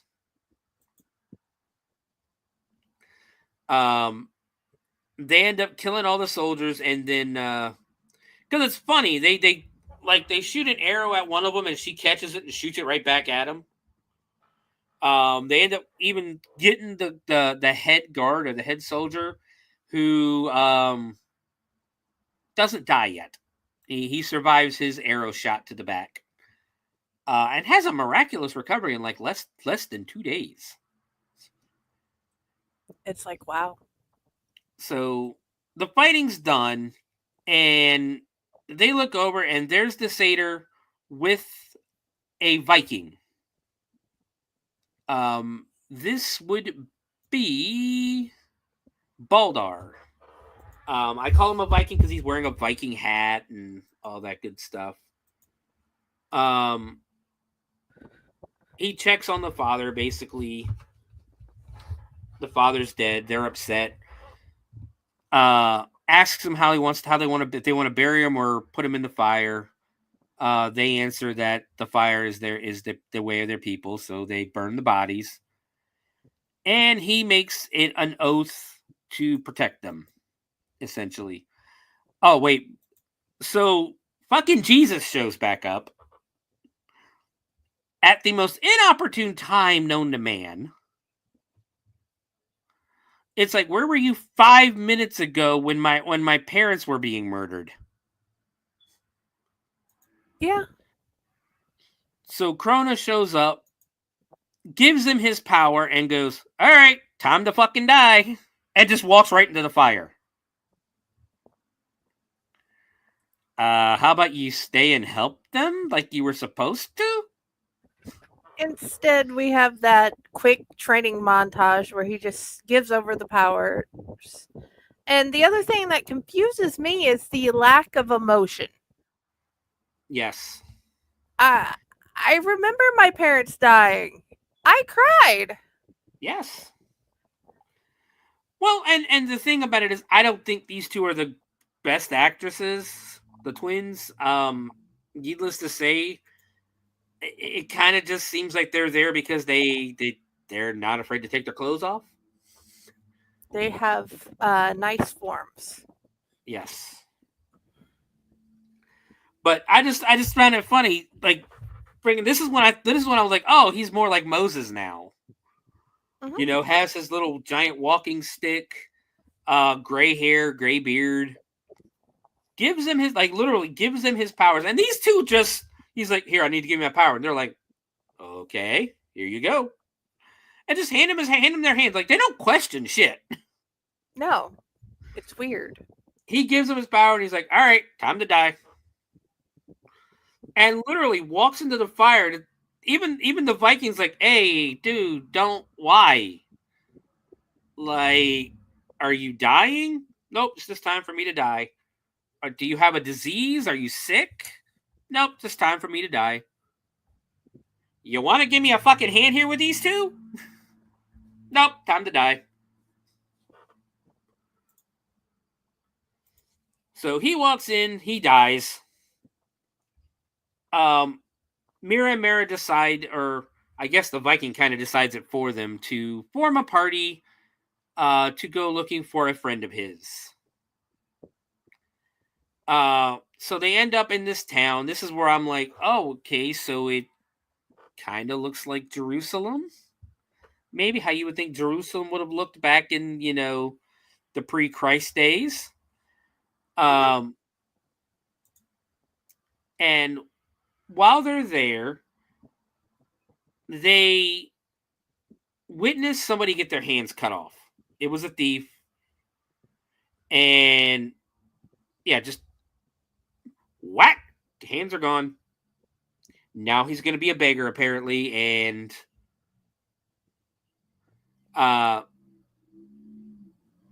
there's essentially no reason to even show this scene, unless maybe you want to establish that, the leaders back then were mean or something, or evil. But we go to this den of gambling, this gambling den, and the first thing we see is a woman, and again, an outfit where her breasts are fully on display. And then we see a bunch of other, and it's almost like I want to say a strip club, in all honesty, because these girls are dancing. They're giving table dances, lap dances, all that kind of stuff. In various forms of undress. It is a brothel too, because we find out here in a little bit that there are people in back rooms having sex. But now we meet Erlich. Erlich the barbarian. He's gambling, wins 3 hands in a row, so of course it kind of pisses everybody else off who's playing with him. And especially this one really large guy. So, needless to say, he basically goes to get up to leave, goes to take his money. The first girl we saw who was in the state of undress, lands on his, sits on his lap, and he puts his dice in her bag almost. So they're obviously working together. He goes to leave. Big dude stops him, and fight breaks out. He beats up a lot of guys. He holds his own. That's when he gets to the back room because he's running away and he's stepping over these people who are sleeping, who are basically having sex. Then everybody chasing him end up stepping on the people who are having sex. He That's goes very rude.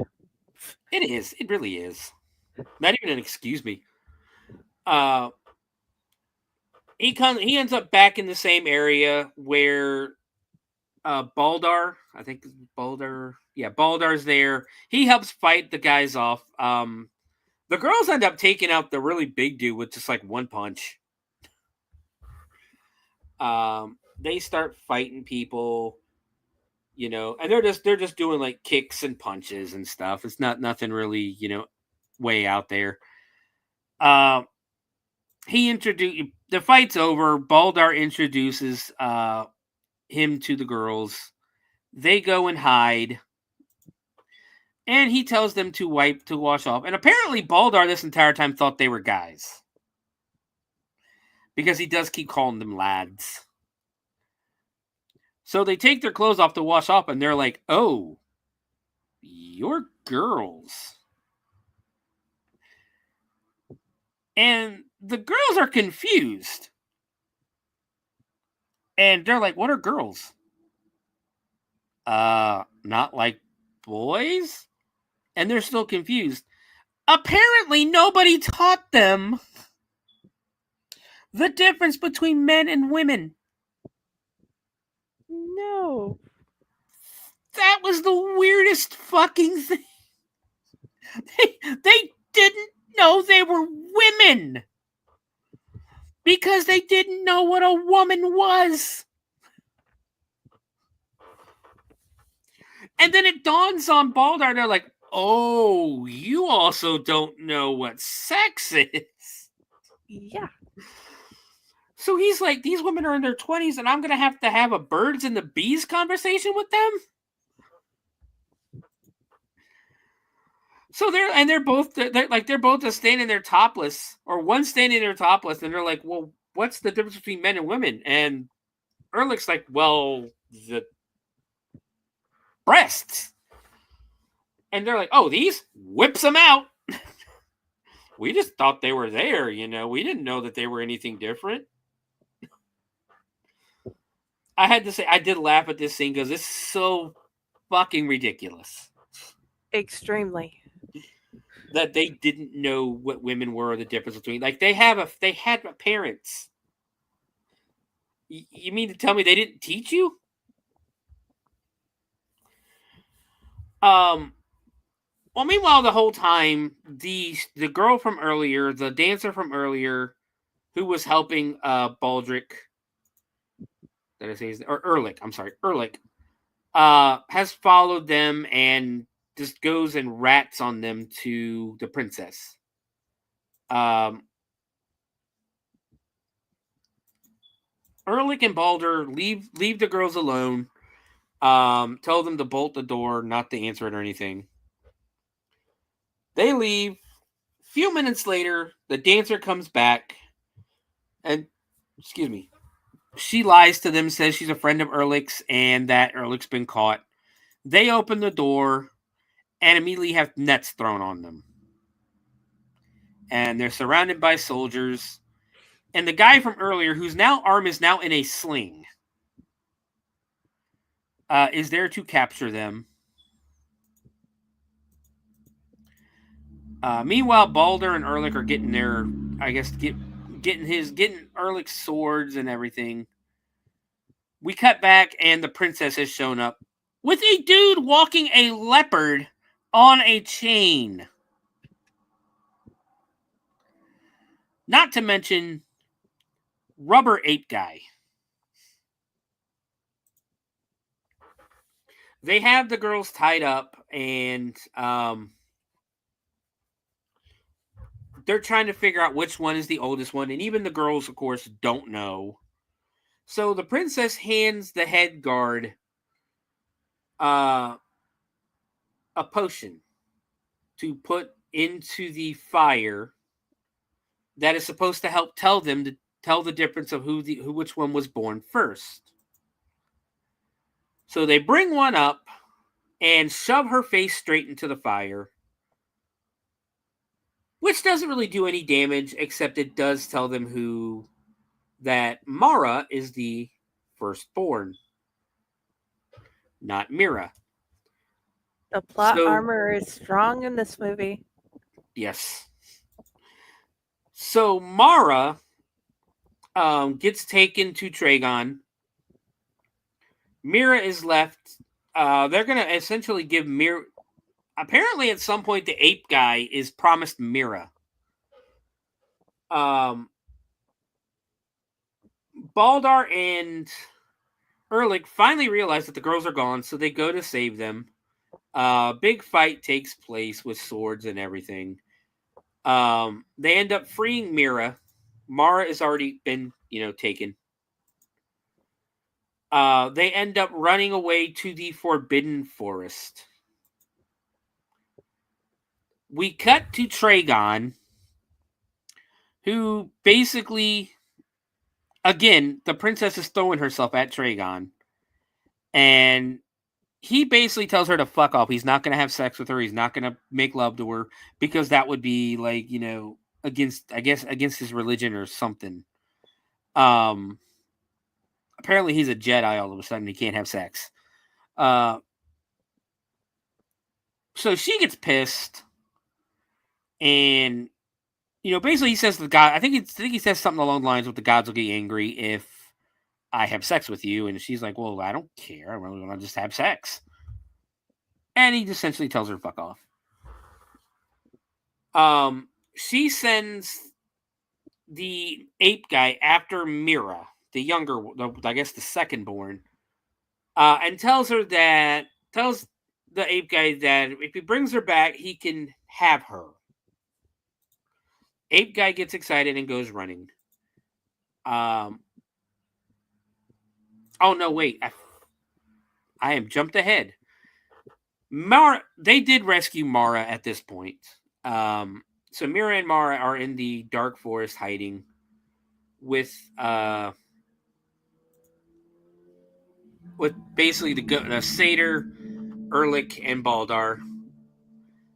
That's why they send the monkey after them and tell him that if he brings them both back, he could have Mira because they need Mara for the sacrifice.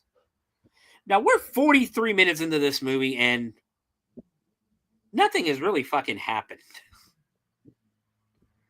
Except a couple of really cheesy fights, you know? Yeah.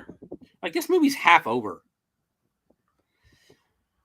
So the monkey, you see, not only do you see the one monkey, there are a bunch of these guys in rubber suits, and they start throwing this fruit, which apparently has laughing gas in it, or makes humans laugh uncontrollably. Except for Baldar. It has no effect on Baldar, who apparently has no sense of humor whatsoever until he shoots a monkey in the ass with an arrow. Which was pretty fucking funny. Yes. So they end up with Mara and Erlich. They do not get Mira. We cut to the castle, and now the head guard is without the sling, without any kind of injury whatsoever from getting shot in the back with an arrow. He heals quickly. I wish I could heal that fast. Oh, me too. My finger is still giving me issues. And we're about 3 weeks now since I've done this. Since I dislocated it. Well, heck, it's been 20 years since I broke my ankle, and it still hurts. Yes, that's been a year since I sprained mine at the dungeon last Valentine's Day, and I'm right there with you. Mine still hurts as well. Traigon meets Mara, introduces himself as her father, and she just, she gets pissed when he tells him he's Traigon. She's ready to fight, ready to kill him. Then he tells her he's her father, and she's like, "What? Yeah, I'm your real father." And she's just like, "Well, why did you kill our mother?" And I'm like, "Hold up. So they told these girls they were adopted. But nobody bothered to tell them, hey, not only that, you're female. You're a girl." Because again, let me remind you, Mira and Mara, the twins, do not know the difference between male and female. Or man and woman. Makes no sense. It truly, truly doesn't. But leave it to Jim Wynorski. So they take her, they lock her up. Erlich, they're going to, basically because he's a cheater, going to impale him. And when I say impale, they strip him naked, put him on a pole that is greased, and then put a pointy stick at the bottom that is literally, as he slides down, really close to going up his ass. Yes. And I'm sitting here going, I hope they're faking this, because if I was this actor, I'd be really fucking nervous. He had a whole lot of faith. Yes, he did, because that almost broke the dam. Like, that got really close in between there. Did you have anything else to say to that? They were doing good at getting certain things correct for the time, like the torture techniques, but I couldn't have trusted those people that much. Well, they end up stopping because they found the monkey finds Erlich's compass or some kind of medallion, and apparently he is from the old bloodline or the ancient bloodline. So now apparently this adds something to the sacrifice, where if the old bloodline mates with the firstborn, His sperm helps for some odd reason. Apparently, it makes it extra special. It's that special sauce, man. Apparently, Ehrlich has the special sauce because apparently it is really going to help. So they cut back. There's a quick conversation between Mira and Baldur. They cut back, and now Mara is dressed as a female, and she's drinking a potion, and apparently she's getting hypnotized by Traigon. She starts mentioning that there's a weird feeling in her body and her loins when she sees Ehrlich.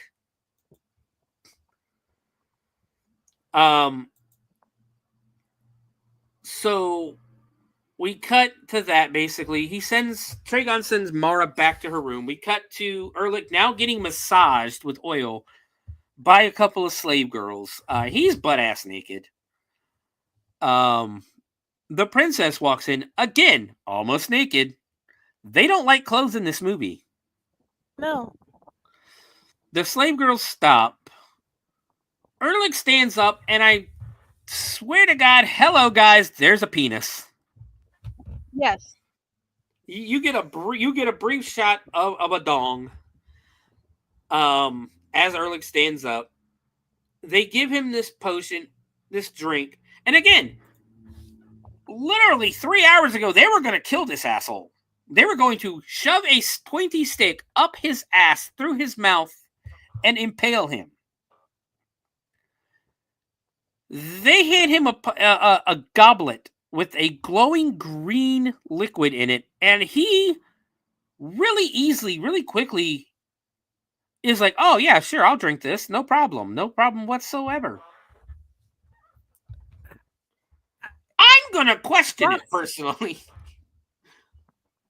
The trust, man.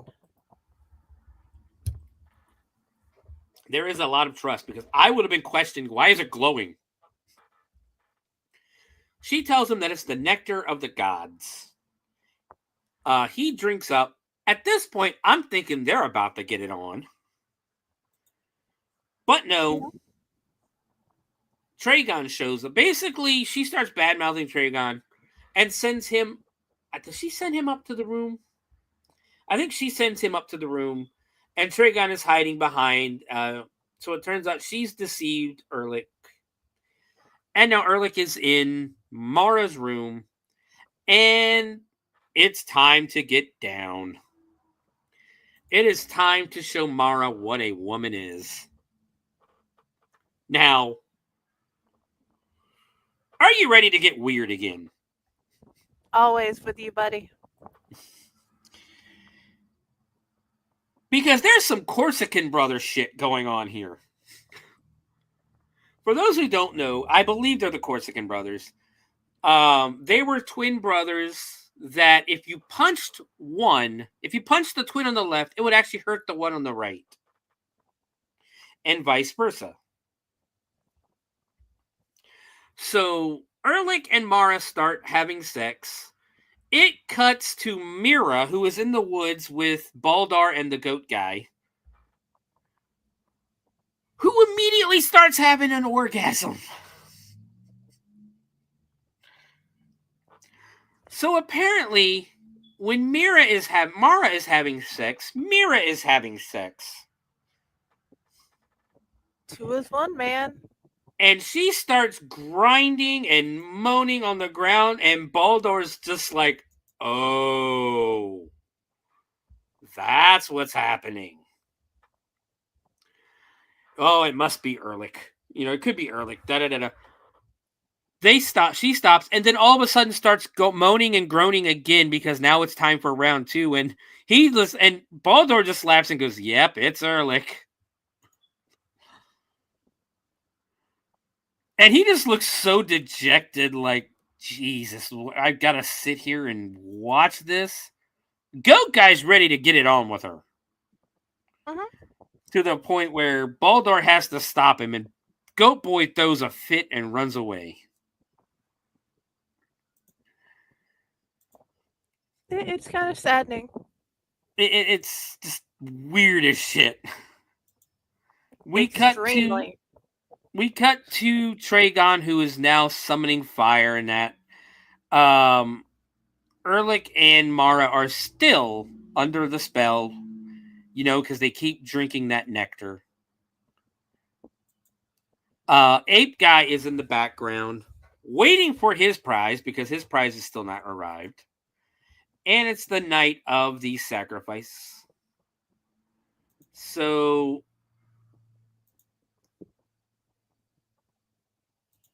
all right. So Mira and Baldur show up to the sacrifice. We get a fight between them and the guards. Baldur ends up getting shot with an arrow. They see Erlich and Mara standing up above above the altar and that. Erlich and Mara. Baldur realizes that they're bewitched. He gets shot with an arrow. And then Traigon hits a spell and drops them beneath the ground and drops a bunch of block, like brick, like cement and everything, like bricks on them. And it's obviously, like, they didn't do a really good job with this special effect because it's kind of obvious that it's foam. But it's supposed to be like a bunch of like blocks and bricks and things like dropping on them. They get taken down beneath to a crypt. The monkey is upset because he was promised Mira. Traigon bitch slaps the monkey. The princess gets upset and says he wants his, prize. He wants his payment because he was promised the other twin. And Traigon tells him to go fuck himself. He's just a monkey. So the monkey gets mad and finds Baldur's sword. He takes the sword and goes running. We now have the priests showing up for the sacrifice. Down below, Baldur gets Mira to help remove the arrow that's in his arm. And then goes to explore to see if he can find a way out. Needless to say, it's kind of obvious because there's a bunch of like mummified corpses around them. It kind of becomes obvious that the mummified corpses are about to come to life. Oh, yeah. So we cut to the monkeys. The monkeys they're all pissed now. And they're telling him where to find something. More drinking of the nectar of the gods to keep Mara and Erlich under the spell. So they bring Mara out for the sacrifice to put her on the altar. We cut downstairs, down beneath the ground again, and the mummies are starting to come to life. We cut now to the goat boy who was dancing in the field with 3 women. The monkey shows up and hands him the sword, essentially turning on Traigon. And Goat Boy realizes whose sword it is and goes running off to get help. He gets a bunch of villagers who grab basically their gardening tools, your rakes and shovels and scythes and that. And for some reason, the goats and sheep are going with them to fight a war. Why not? So, back at the sacrifice, Marla lays on the altar. The symbol above her is turning green as Traigon is starting to, the spell and that. Down beneath, the mummies are again still coming to life, and they basically essentially start attacking Mira and Baldur, which I think it was funny because there's one part where Mira stabs one and it doesn't die, and she's like, "Oh my god, it didn't die!" Well, fucking yeah, it's already dead, dude. We cut to the sacrifice, And for some reason, Erlich is the one who has to do the sacrifice. Just as they're about to do it, I believe it was Mara on the table, remembered what Jesus Moses said to them, Krona, before he died, and that if they ever find themselves in trouble, to the point, oh no, Mira says it, to the point where there's no hope, to just say the name, to say one name. Can you remember the name? Because I really can't remember the name. I can't either. It was weird. I just know they screamed it like 3-4 times. Vital. Mira says the name downstairs. Mara says it up above on the altar. And then all of a sudden, this fucking thing appears in the sky. The best way to describe this is this overly muscular man, bat, lion, horse type thing appears in the sky. I have never seen anything like this before in my life. It is literally it has a lion's head, bat wings for arms, and almost a body of like a centaur or a horse, and the torso of a man. Yes. Have you ever seen anything like this?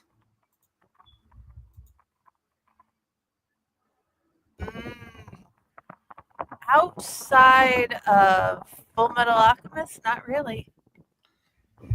I have read a lot of mythology, and I've never heard of anything like this. So he's up in the sky looking down. Again, we don't know what this thing is. Apparently, it is technically Vital because the green keeps going. Erlich starts fighting off the guards, saves Mara. So Traigon takes the princess and offers her as a sacrifice instead, and apparently gets the same results. So all this shit could have been avoided. Trying to find his oldest born, trying to find his daughters and everything like that, dying a second time apparently. He could have just killed fucking anybody. He could have sacrificed anybody and gotten the same results. Like, is that what you took from this scene? Yeah. It's like, you wanted there to be a point, but there isn't one? Like, you could have, so he could have just freaking killed anybody. Anybody! And it would have summoned this god, who was apparently half woman, half snake. Yes. So the fighting is going on. Erlich and Mara are basically easily handling the soldiers. Traigon basically kills and throws the princess into the fire. The goddess snake thing starts firing fire, sending fire down below at the guards and that. Again, they're only fighting 2 people, but she's hitting the guards. Meanwhile, in the crypt, Baldur and Mira are fighting the mummies. A hole opens up, and Mira and Baldur climb out. So now the foursome are now fighting the guards by them.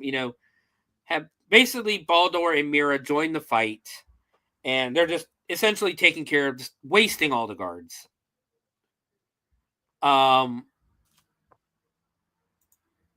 The mummies start coming out, and again we get the face of the female in the sky blowing fire down upon everything and destroying everything. The mummies start coming out of the ground. There's more fighting with the soldiers and the armies. finally,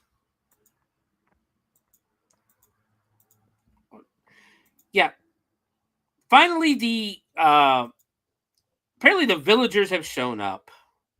Oh wait, hold on. So we then get a scene where the lion, bat, horse guy starts fighting with the other god and uses force lightning, which apparently is all he needed to kill the other god.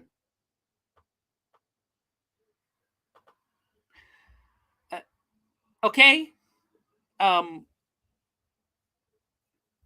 Lot of questions there. Why are we using force lightning? This is 1982, so Star Wars is a thing right now. Like Empire Strikes Back has already come out. Why are we using force lightning? So the god dies. The villagers get let in with their cow and their goats and their sheep, because we take sheep to war, apparently. Ehrlich goes after Traigon. He fights the other guard first, and it's funny because there's actually a really funny line, because the guard is getting mad. The head guard is getting mad, and Traigon is telling him, you gotta watch, to watch your anger. But as he's saying it, Ehrlich cuts the guy's shield in half, cuts the guy's sword in half, and then cuts his fucking arm off. So now Ehrlich is lining up to fight Traigon. And Traigon turns Ehrlich's sword into a snake. He drops it to the ground. Traigon picks it up and goes, "Illusion, motherfucker." He doesn't say motherfucker, but he basically goes, "Haha, you fell for the illusion." Goes to stab Ehrlich, and then from the side, 2 arrows come out and shoot him in the back from Mira and Mara. And apparently that's all it takes to kill him, because he drops to the ground and dies. We cut back, and that is like one of the most anticlimactic evil sorcerer deaths I've ever seen in my life. This movie is very good at being anticlimactic, because the beast didn't even fly. It's you have a whole lot of death scenes, but you don't have like well fought scenes. You don't have scenes with lots of emotions. No, it's like the scenes are playing out, but as if the acting is somebody's terrible. just being there. It's like, Yes. we are going to make these scenes happen, but we're not going to make them believable. You are the best fighter possible, but you can't fight. Yes. Oh, we'll get to the review in a minute. Hold on. So I was just commenting on the scene as you're watching it, because did you not think the same thing as you were watching? Wow, these people can't fight. Well, again, I have the pleasure and the I guess I'm trying to think of the right word. The benefit that I've seen Jim Wynorski movies, and I know how cheesy and campy his shit it really is. So this is about on par, in all honesty, with his movies. So we cut outside. We have a bunch of dead soldiers. The villagers are basically going, "Yep, we did it. Time to go now." So the final scene of the movie, Ehrlich walks out arm in arm with both women. And Balder looks and goes, "What, you get both?" He goes, "Yeah, they're 2 in 1. So apparently they're buy one, get one free. Apparently. And that's how the movie ends, with everybody laughing around the dead bodies. So apparently Ehrlich gets to go and bang Mira and Mara whenever he wants. Because whenever he's having sex with one, he's having sex with both. Roll credits. That is Sorceress. So, yeah. let's do some trivia real quick. So, if I had to get, have you looked at the IMDb page at all? No, I didn't have time today. Okay, cool. That's a good thing. We're gonna play Guess the Budget.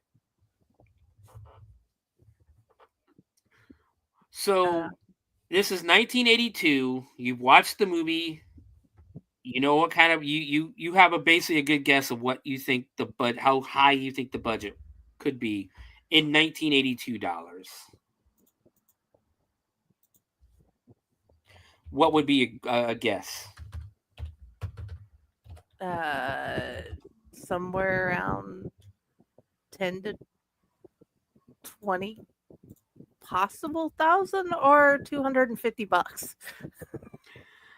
$500,000 in 1982, which would be the equivalent of $1.6 million today. So this had a $500,000 budget or a $1.6 million budget, and that's what they did with it. I think someone's walking around with $495,000 in their pocket. Because there's no fucking way it was $500,000. No. The release date in Mexico was it was released in the United States in 1982 on October 1st, 1982, in Atlanta, November 5th, 1982 in Los Angeles, West Germany, April 15th, 1983. Mexico is released on January 23rd, 1986, and in Argentina, June 12th of 1986. The movie was filmed in Mexico. It was also known as The Barbarian Women. Let's get up here. And there's what I had said earlier. Director Jack Hill asked that his name be removed from the credits for two reasons. One, the special effects around which much of the script had been written ended up being much less impressive than producer Roger Corman had promised. So they wrote the script thinking they're going to have this big budget to do all these special effects in it. And then Roger Corman basically goes, yeah, about that. And two, Hill had written a role for his friend Sid Haig, but Roger Corman refused to hire him at the last minute. Sid Haig also really popular, really had a big career in the blaxploitation genre back in the 60s and 70s. So it's not a surprise that him and Jack Hill were friends. Director Jack Hill claims that Dino De Laurentiis, who was filming Dune at the time, in the same studio, stole the movie's lighting equipment for his own production. The name of the film was decided on when Roger Corman took a list of potential titles to a local high school and polled the students on which they preferred, even though the film didn't actually contain a sorceress.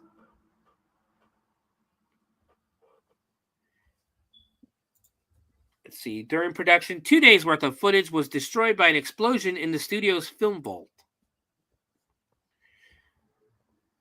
Oh, God. Oh, here we go. Roger Corman came up with the idea for the winged lion, which was a hand puppet.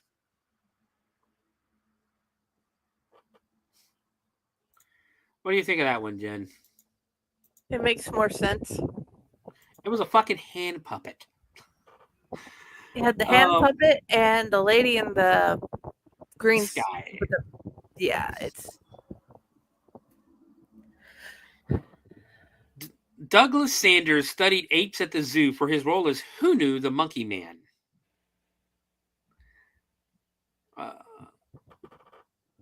Basically, Jack Hill wanted to cast Sid Haig as Pondo, but Roger Corman refused to pay Sid Haig's salary.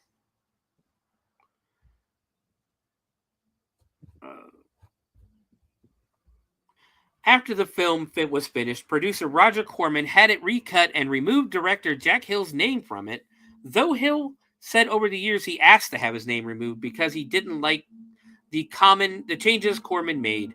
The credited director, Brian Stewart, is actually the first names of Corman's two sons. The original rough cut of this movie, it was 2 hours long. Yeah. Oh.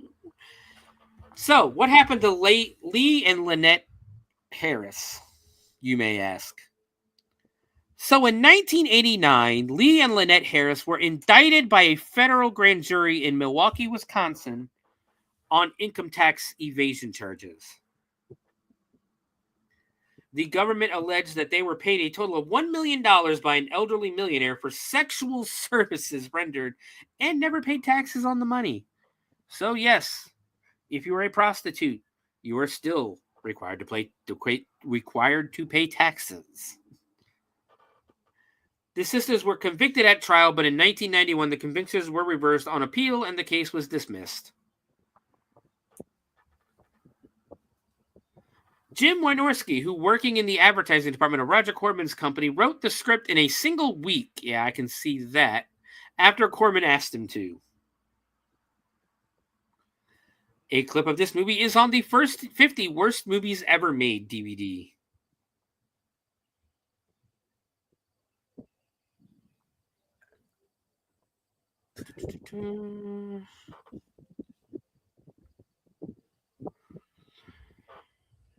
Yeah, so Lee and Lynette Harris were twin Playboy playmates in March of 1981, the year before before starring in this movie.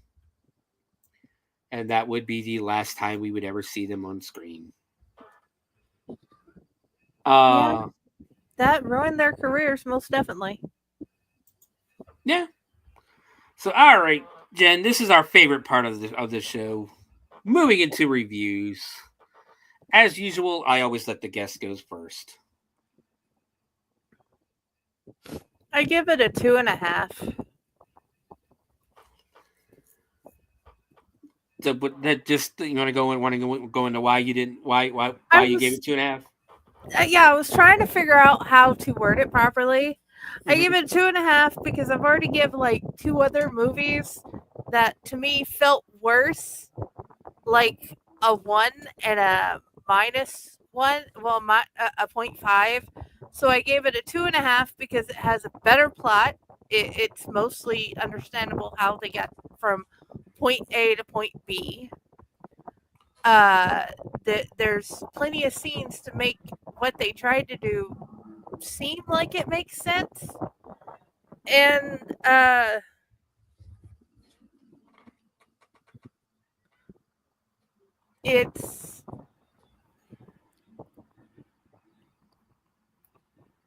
it's not the worst thing I've seen, obviously, over the last 3 years doing the other show, Uncle Necro's Tomb of the Terrible. Yeah, you guys went through a string of Amityville movies, so yeah. So you can see why it gets a 2.5 compared to some of those getting 0.5 ones, and yes. One of them got a -1. It was that bad. And you guys didn't even watch Amityville Thanksgiving. Well, we didn't do it for the show. I regretted having to do it for the friend. Yeah. I am sorry. I apologize to anybody who watched that movie because I reviewed it. I hope nobody did. I don't want anybody to have to sit through that. But yes. So you give it 2.5. We'll say 2.5 winged lion hand puppets. Yeah. All right. Well, I'm gonna go a little higher than that. I think I'd say 3.25 stars. I always look at a movie with rewatchable elements and things like that, and I think I'd rewatch this in all honesty. The campiness, the cheesiness is kind of fun. The plot makes no sense whatsoever. Especially when you take out the element of like the entire movie he's going through, he's got to find which one's the oldest, because that's who has to be sacrificed. That's who has to, mate with the old blood before they're sacrificed to strengthen the sacrifice. And he just kills the fucking princess and throws her in the fire anyway, and the god shows up. thus to me defeating the entire purpose of the whole movie.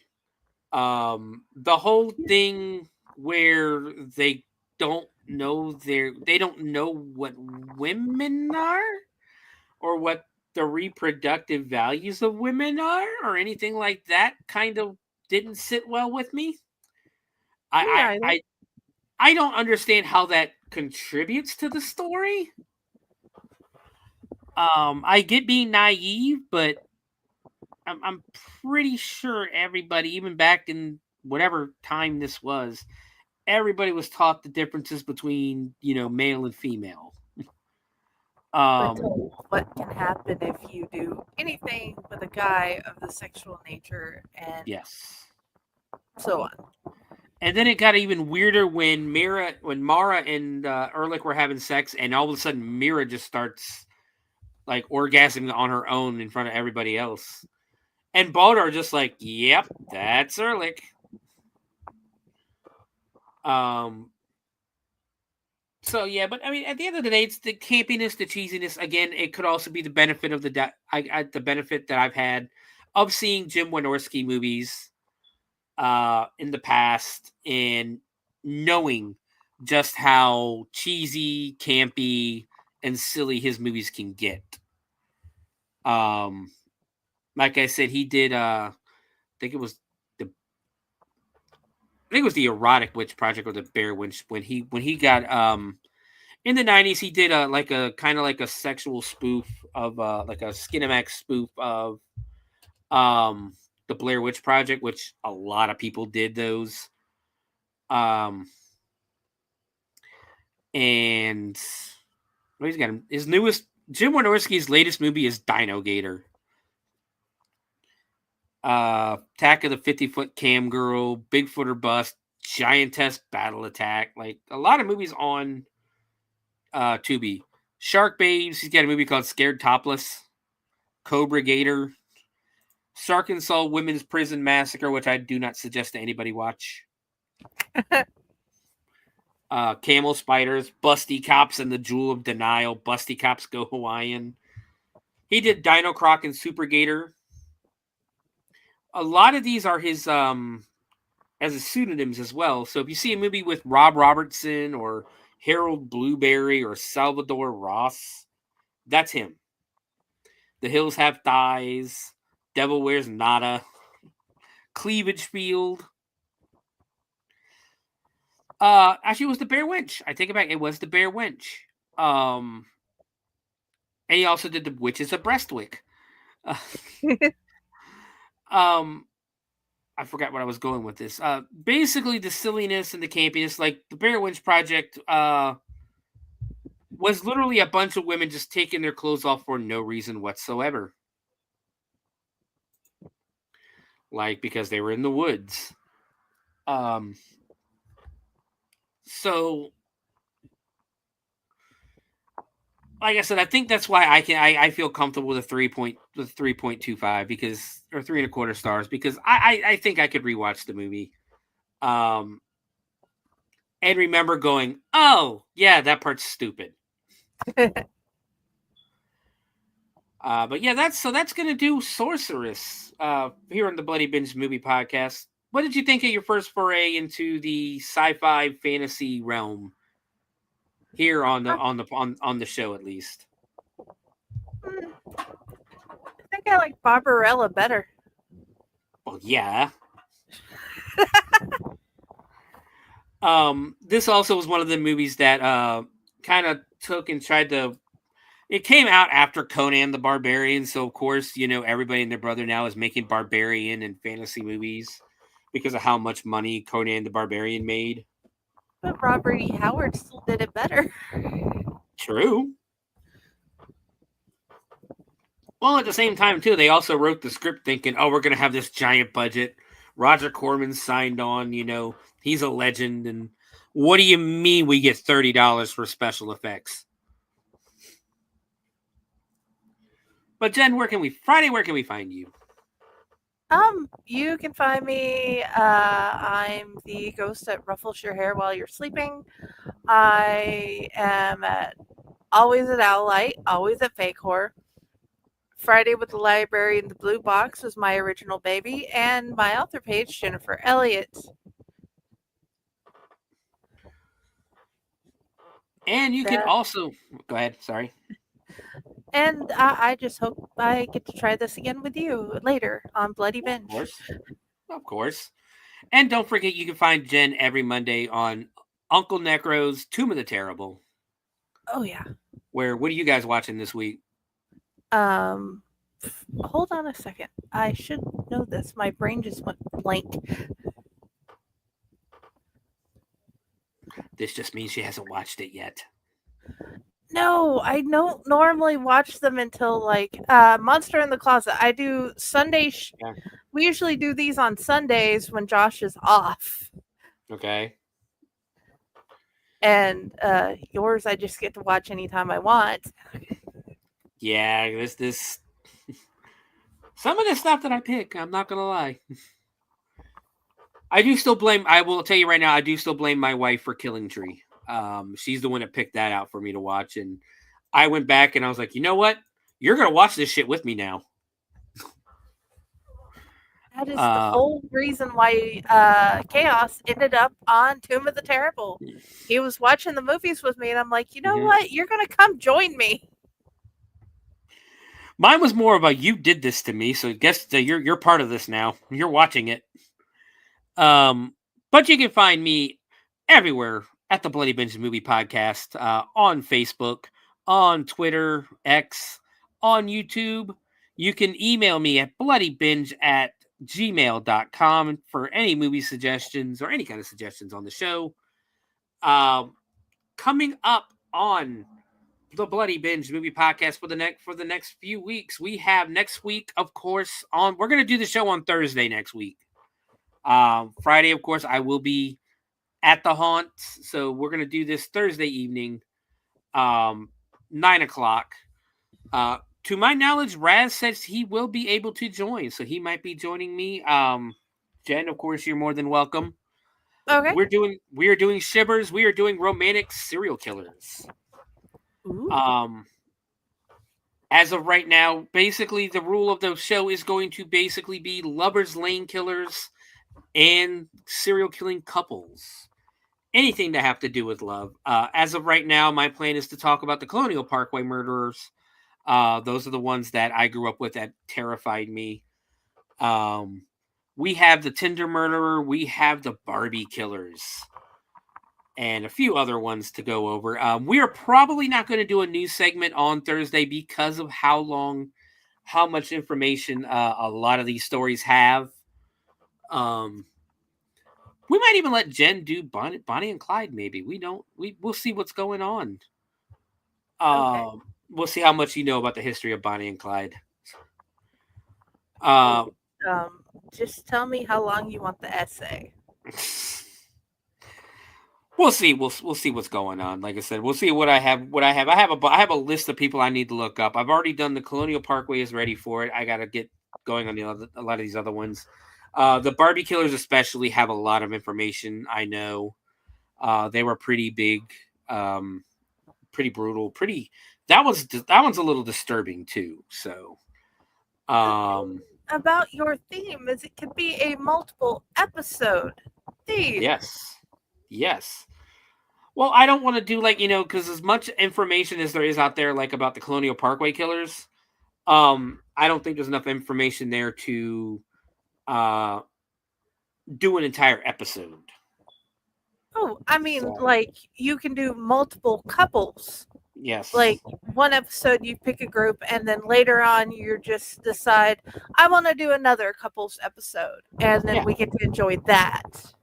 Yes, because there are a ton of couple serial killers in that. But after that, the week after that, on the 21st, we're doing Sweatshop. It is a slasher movie, kind of more modern.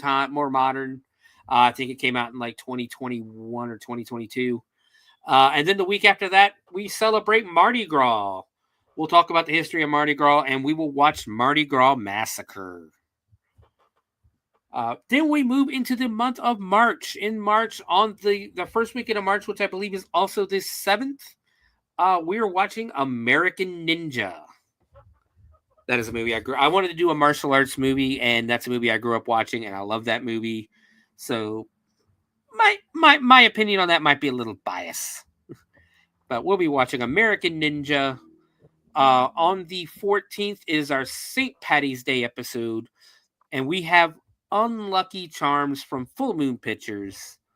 The same people who brought us Puppet Master, The Wickeds, and a bunch of others. And then from there, the 21st, as I said, we are not having an episode. Unless something happens and we don't end up going to Horror Hound, there will be no episode on the 21st of March, as I will be in Horror Hound, and we'll see about doing something there.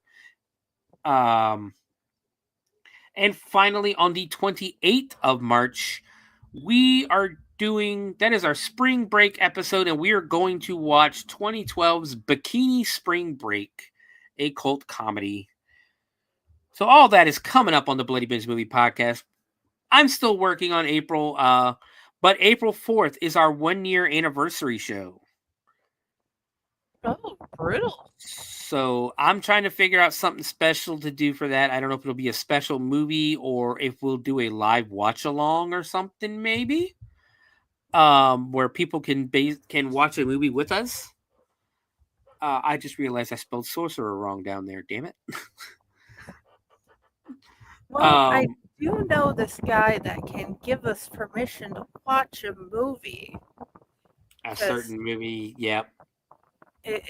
I own it, and he made it, so we can do it, and he can possibly give us commentary. And are we talking about Monsters Gone Wild? I was thinking more like The Mime. The Mime? I haven't seen The Mime. Oh, I've seen the movie. I love the book, and I love the guy who made it. You know, Raz. Mm-hmm. And with it being his movie, we can get away with copyright and everything because it's his. Yes. We will see. We'll see. We'll talk about this a little bit, actually. But that's what everything coming up. Like I said, we're gonna have a couple of shows. I'm still trying to decide because Easter and WrestleMania are the same weekend this year. Oh wow! And I'm trying to decide if I want to do an Easter horror movie or a wrestling themed horror movie, because that is what our first episode last year was, Body Slam, and basically a wrestling themed movie, obviously. And I don't know. And I'm basically trying to decide if I want to make that a tradition for WrestleMania weekend, is doing either a wrestling themed horror movie or wrestling themed movie or a movie starring a wrestler. So we'll see. I got some stuff to think about. I might do even the week before or the week after. We might do the Easter horror. We'll see what's going on, because we also in April have Shivers. I believe that's when we're going to go ahead and do Cryptids of Mississippi in April. So there's a lot happening here on the Bloody Binge. Hardcore Heels might start being a regular thing. I know it's going to be preempted this week unless something really big happens in the world of wrestling. Hardcore Heels will be preempted this next week, as on Thursday I will be doing Shivers, Romantic Serial Killers. So we have all this coming up on the Bloody Binge. A lot of stuff coming up on the Owlite Network. So yeah. And then tonight, at the usual 9:00 time we get to meet Elizabeth Vicky. I am pronouncing it wrong. I will get it right later. She is this wonderful horror author, and I absolutely love her stories. Great speculative fiction horror, and she will make you think, and she will make you feel. So please come join us later tonight for Unprinted Pages, so we can meet her and pick her brain with my weird questions. And you, of course, can find that on the Owlite Network on YouTube and on Facebook. Yes. I nearly forgot. Sorry. Oh, you're good. I know I have a lot of people watching on my X page as well, so I just want to make sure they know where to find everything. So yeah, go like and subscribe to the Owlite Network on YouTube and on Facebook, so you can get all the shows, extra horror movie shows, wrestling shows. I believe you guys do comic books sometimes. Oh, yeah. That's all on the Dorking Podcast Network. You can find our comic books there. On the Dorkening. You could also, I think you guys used to, I don't know if you guys are going to bring back the D&D, the Dungeons and Dragons. I'm hoping at some point. Until then, you can find Calypso has a new story coming out soon in a anthology, and I will tell you the names and everything as of next week and start posting it everywhere. But Calypso will have a story that you can read. She is not gone. She's just living through Paige until we can start the game again. There you go. So, guys, yeah, keep a lookout on the Owlite Network page, on the Bloody Binge Movie Podcast page. Be good to each other, and as always, keep watching horror. And keep reading horror. This is true. Keep reading horror as well. See you guys next week.